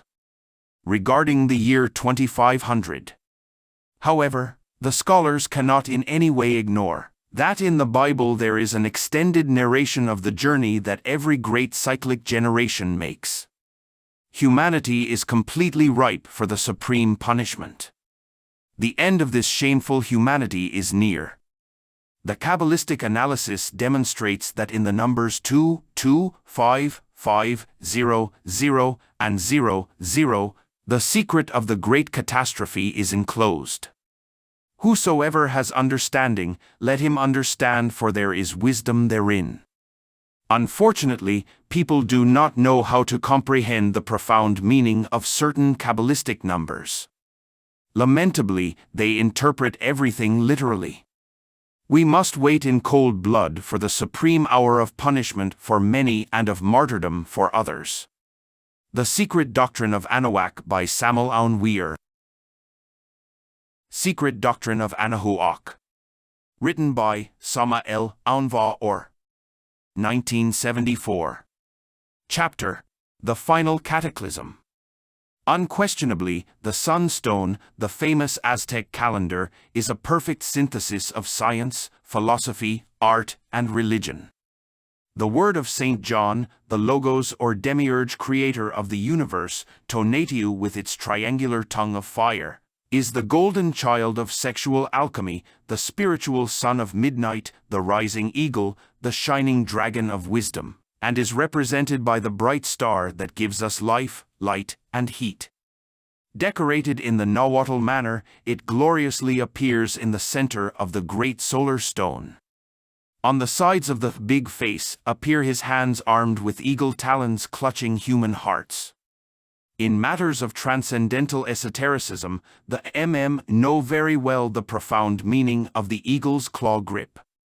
Around the figure of the Mexican word can be seen in large chiseled figures the date for tremor, the day our current fifth sun has to conclude by fire and earthquakes. In the wonderful rectangles of the sign tremor are sculpted the dates in which the previous suns perished. The sons of the first sun, the divine androgynes of the first race, who happily lived on the crystal island, perished devoured by tigers. Remember what we discussed about the sighted feline in this treatise. The sons of the second sun, the second race of the land of Apollo, the Hyperboreans, were destroyed by strong hurricanes. The sons of the third sun, the Lemurian hermaphrodites, the crowds of the third race that previously lived in the Lemurian continent located in the Pacific Ocean, perished by the sun of rainfall of fire and great earthquakes. The sons of the fourth sun, the fourth race, the Atlanteans, whose land was located in the Atlantic Ocean, were swallowed by the waters. Those who have thoroughly studied the prophetic sermon of the great Kabir Jesus and the second epistle of Peter to the Romans, undoubtedly will have to bow reverently before the severe tone of the solar stone. Michael de Nostradamus, extraordinary seer, famous astrologer, who lived between the years 1503 and 1566 in France, said, "The year 1999 and 7 months. From the sky will come a great king of terror." Century LXXII. According to astronomical calculations, there will be only 2 total solar eclipses in the 20th century, one on February 4, 1962, and another in August 1999. The horrifying disturbance in the orbit and motion of the planet Earth, scientifically explained by the seer Nostradamus himself, will be caused by the approach of another star. The great star will burn for 7 days. The cloud will cause 2 suns to appear, century XLI. The Apocalypse of St. John refers to that star, baptizing it with the name wormwood, bitterness. We refer to that gigantic planet with the name Hercolubus. Many call it the cold planet, others call it the red planet. Unquestionably, it is much larger than the colossal giant of our solar system, Jupiter. Nostradamus said this will be preceded by a solar eclipse more dark and gloomy than any since the creation of the world, except that after the death and passion of Jesus Christ. And it will be in the month of October that the great translation will be made, and it will be such that one will think the gravity of the earth has lost its natural movement, and that it is to be plunged into the abyss of perpetual darkness. Jesus, the great Kabir, said, "Immediately after the tribulation of those days shall the sun be darkened, and the moon shall not give her light, and the stars shall fall from heaven, and the powers of the heavens shall be shaken. And then shall appear the sign of the Son of Man in heaven, and then shall all the tribes of the earth mourn, and they shall see the Son of Man coming in the clouds of heaven with power and great glory. And he shall send his angels with a great sound of a trumpet, and they shall gather together his elect from the 4 winds, from one end of heaven to the other. Now learn a parable of the fig tree, when his branch is yet tender, and putteth forth leaves, ye know that summer is nigh. So likewise ye, when ye shall see all these things, know that it is near, even at the doors." Verily I say unto you, this generation shall not pass, till all these things be fulfilled. Heaven and earth shall pass away, but my words shall not pass away. But of that day and hour knoweth no man, no, not the angels of heaven, but my Father only. But as the days of Noah were, so shall also the coming of the Son of Man be. For as in the days that were before the flood they were eating and drinking, marrying and giving in marriage, until the day that Noah entered into the ark, and knew not until the flood came, and took them all away, so shall also the coming of the Son of Man be. Then shall two be in the field, the one shall be taken, and the other left. Two women shall be grinding at the mill, the one shall be taken, and the other left.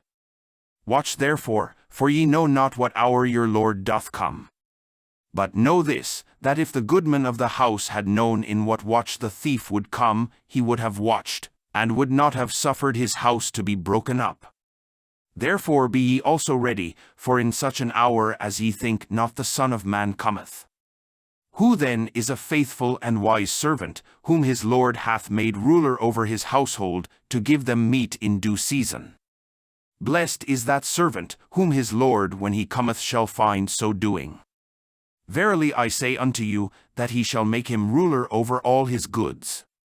But and if that evil servant shall say in his heart, My Lord delayeth his coming, and shall begin to smite his fellow servants, and to eat and drink with the drunken, the Lord of that servant shall come in a day when he looketh not for him, and in an hour that he is not aware of, and shall cut him asunder, and appoint him his portion with the hypocrites. There shall be weeping and gnashing of teeth.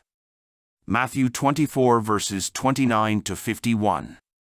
Isaiah 13 verses 13 and 10 says, Therefore I will shake the heavens, and the earth shall remove out of her place, in the wrath of the Lord of hosts, and in the day of his fierce anger.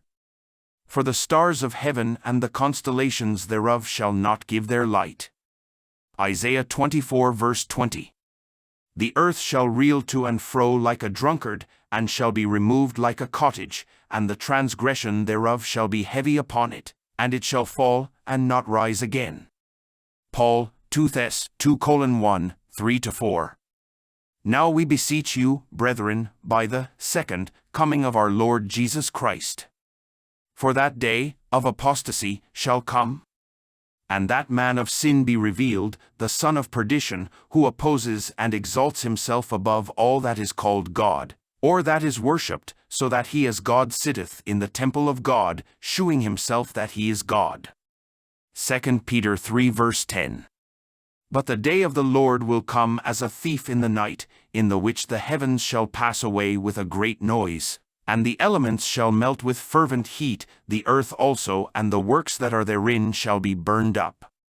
Joel 3 verses 15-16.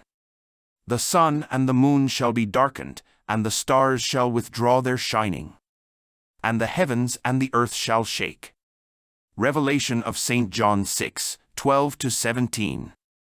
There was a great earthquake, and the sun became black as sackcloth of hair, and the moon became as blood, and the stars of heaven fell unto the earth, even as a fig tree casteth her untimely figs, when she is shaken of a mighty wind. And the heaven departed as a scroll when it is rolled together, and every mountain and island were moved out of their places. And the kings of the earth, and the great men, and the rich men, and the chief captains, and the mighty men, and every bondman, and every free man, hid themselves in the dens and in the rocks of the mountains, and said to the mountains and rocks, Fall on us, and hide us from the face of him that sitteth on the throne, and from the wrath of the Lamb, for the great day of his wrath is come, and who shall be able to stand? Revelation of St. John 20, 12-13. And I saw the dead, small and great, stand before God, and the books were opened, and another book was opened, which is the book of life, and the dead were judged out of those things which were written in the books, according to their works. And the sea gave up the dead which were in it, and death and hell delivered up the dead which were in them, and they were judged every man according to their works. Revelation of St. John 21, 1-5. And I saw a new heaven and a new earth, for the first heaven and the first earth were passed away, and there was no more sea. And he that sat upon the throne said, Behold, I make all things new.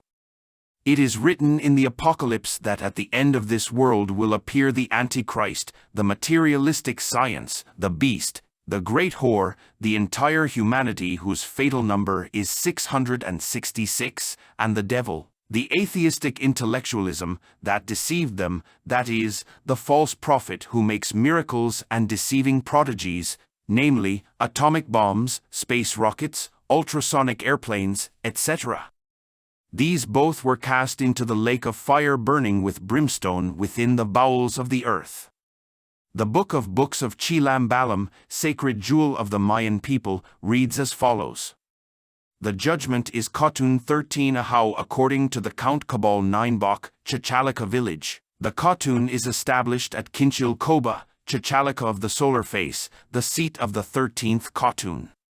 The bouquet of the rulers of the world shall be displayed by the universal judgment of our Lord God. The sun will turn, the face of the moon will turn. Blood shall descend from the tree and stone. Heaven and earth shall burn. It is the word of God the Father, God the Son, and God the Holy Spirit. It is the holy judgment of our Lord God.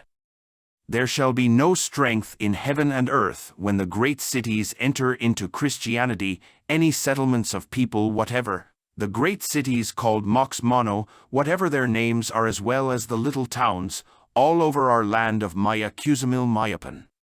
Mayan swallow its place dear banner.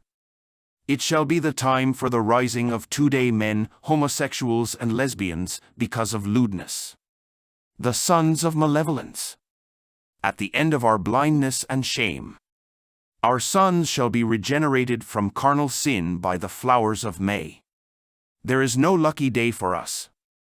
It is the cause of death from bad blood when the moon rises, and when the moon sets its power as full moon, it will be all blood. Likewise the good planets will looked upon as good over the living and dead. In Tibet, Melchizedek, the genie of the earth, the king of the world, made the following prophecy. Men, or better said, rational mammals, will gradually forget their souls to only take care of their bodies. The greatest corruption will reign on earth. Men will resemble ferocious beasts, thirsty for their brother's blood. The half-moon will darken and its adepts will fall in perpetual war. The greatest misfortunes will fall upon them and they will fight each other. The crowns of the kings, great and small, will fall 1, 2, 3, 4, 5, 6, 7, 8. A terrible war among all peoples will break out. The oceans will roar. The earth and the bottoms of the seas will be covered in bones. Kingdoms will disappear, entire populations will die. Famine, disease, crimes not covered by the laws, never seen, neither dreamed of by men. Then, the enemies of God and the divine spirit that lie in man himself will come. Those who raise their hands against others will perish as well. The forgotten and the persecuted will rise later, they will be the center of the attention of the whole world. There will be thick darkness, horrible storms. Mountains, until then arid, will be covered with forests. Earth will be shaken. Millions of men will exchange the chains of slavery and humiliations for hunger, pestilence, and death. Roads will be crowded with people, walking randomly from one place to another. The greatest, the most beautiful cities will disappear in fire. 1, 2, 3. Out of 10,000 men, 1 will survive, and he will be naked, deprived of reason, and lacking strength to build a shelter or find food. And these surviving men will bark like mad wolves, they will devour corpses and bite their own flesh, and they will challenge God for combat. Earth will be deserted, and even God will leave. Only death and night will be on the empty earth. Then I will send a group of people, the world's salvation army, until then unknown, who, with strong hands, will remove the weeds from the cultivating field of vice, and will lead the few faithful to the spirit of man in the battle against evil. They will found a new life on earth, purified by the death of nations. This prophecy is accepted by the Gnostics, who interpret it as the end of the Dark Age or Kali Yuga. Then, according to them, there will be a new civilization and a new culture. Saint Odile, that German princess born in the year 660 who rightly prophesied Hitler's Germany and the Second World War, mentioned that at the end of Kali Yuga there will be the marine monsters themselves will flee in terror to the bottom of the oceans, while bleak tempests will spread desolation everywhere. Mother Shipton, the famous seer of the 15th century, born in England, predicted things that certainly, in her time, caused awe. Here are some of her alleged predictions. Cars and trains, carriages without horses shall go, and accidents fill the world with woe. Radiotelegraphy, around the world thoughts shall fly in the twinkling of an eye. Submarines, underwater men shall walk, shall ride, shall sleep, shall talk. Aircraft, in the air man shall be seen, in white, in black, in green. Worldwide disaster, the world will come to an end in 1999. The great Kabir Jesus said, "But of that day and that hour knows no man, no, not the angels which are in heaven, neither the Son, but the Father. Watch ye therefore, for ye know not when the master of the house come, not on what date nor in what year, at even, or at midnight, or at the cock crowing, or in the morning. Lest coming suddenly he find you sleeping, that is, with the sleeping consciousness. And what I say unto you I say unto all, watch, awaken your consciousness." Mark 13:32, 34-37. The end of times have arrived and the great universal fire is too close. It is appropriate to mention some extraordinary verses from the Quran, Surah 54. The hour of judgment is nigh, and the moon is cleft asunder. But if they, the unbelievers, see a sign, they turn away their eyes and say, "This is but transient magic." Al-Qamar 1-2. It is unquestionable that in no way is this a geological division of our neighboring satellite. Interpret such a prophecy of Muhammad in the political and military sense. Since 1980 observe the movements of Islam. Only thus we can comprehend what is to befall the adepts of the crescent moon. When the trumpet is sounded a single time, when the earth and its mountains are raised high and then crushed with a single blow, on that day the great event will come to pass. The sky will be torn apart on that day, it will be so frail. Ayat 13-17. We have already explained the effects that the visit of the planet Hercolubus must produce in our world Earth. Undoubtedly this will violently suffer the different changes prophesied by Muhammad in the Quran. The blow, that is, will be on the judgment day. Those who have deeds weighing in the balance will have a nice life. Those light will dwell in the fiery pit. The infernal worlds, when the earth trembles with that tremor which is reserved to it. When it had vomited the dead that rest in its entrails, the man is prepared for trial. The sun will be torn, the stars will fall, the mountains will be set in motion and will end up crashing against the ground. The sky will burst into 1,000 pieces and the seas and rivers will confound their waters. The tombs will be opened and the dead will resurrect. Those who have practiced good will have happiness without limits, but the reprobates will also be punished without restraint. See the Quran. In the causal world I contemplated with mystical astonishment the great impending catastrophe, and since this is the region of ineffable music, that vision was illustrated with the flow of sound. A certain delectable, tragic symphony resounded in the profound depths of the heaven of Venus. That score was amazing, in general because of its grandeur and majesty, because of the inspiration and beauty of its design, because of the purity of its lines and for its colorful hue of its wise and artistic illustration, sweet and severe, grandiose and terrifying, at the same time dramatic and gloomy? The fragmentary melodic pieces, leitmotifs, that were heard in the causal world, in the different prophetic situations, were of a great expressive power and were continually related to the great event, and the historical events that inevitably will precede it in time. In the score of that great cosmic opera, there were symphonic fragments related to World War III, delectable and deadly sounds, horrifying events, atomic bombs, frightful radioactivity on the whole Earth, hunger, total destruction of the great metropolises, unknown diseases, blood and liquor, revolutions, unbearable dictatorships, atheism, materialism, boundless cruelty, concentration camps, mortal hatred, proliferation of borders, religious persecution, mystical martyrs, execrable Bolshevism, abominable anarchy, intellectualism devoid of all spirituality, complete loss of physical modesty, drugs, alcohol, total prostitution of women, infamous exploitation, new systems of torture, etc. Intermingled with an unprecedented art were heard chilling issues related with the destruction of the powerful metropolises in the world, namely Paris, Rome, London, New York, Moscow, etc. Nostradamus said, "When the eclipse of the sun concludes, the monster, a new, colossal celestial body, will be seen in full day. Quite otherwise will one interpret it, referring to the famous astronomers of today and tomorrow, due to their very unwise modern manner? High price unguarded, allusion to the great catastrophe, none will have foreseen it." Century 334.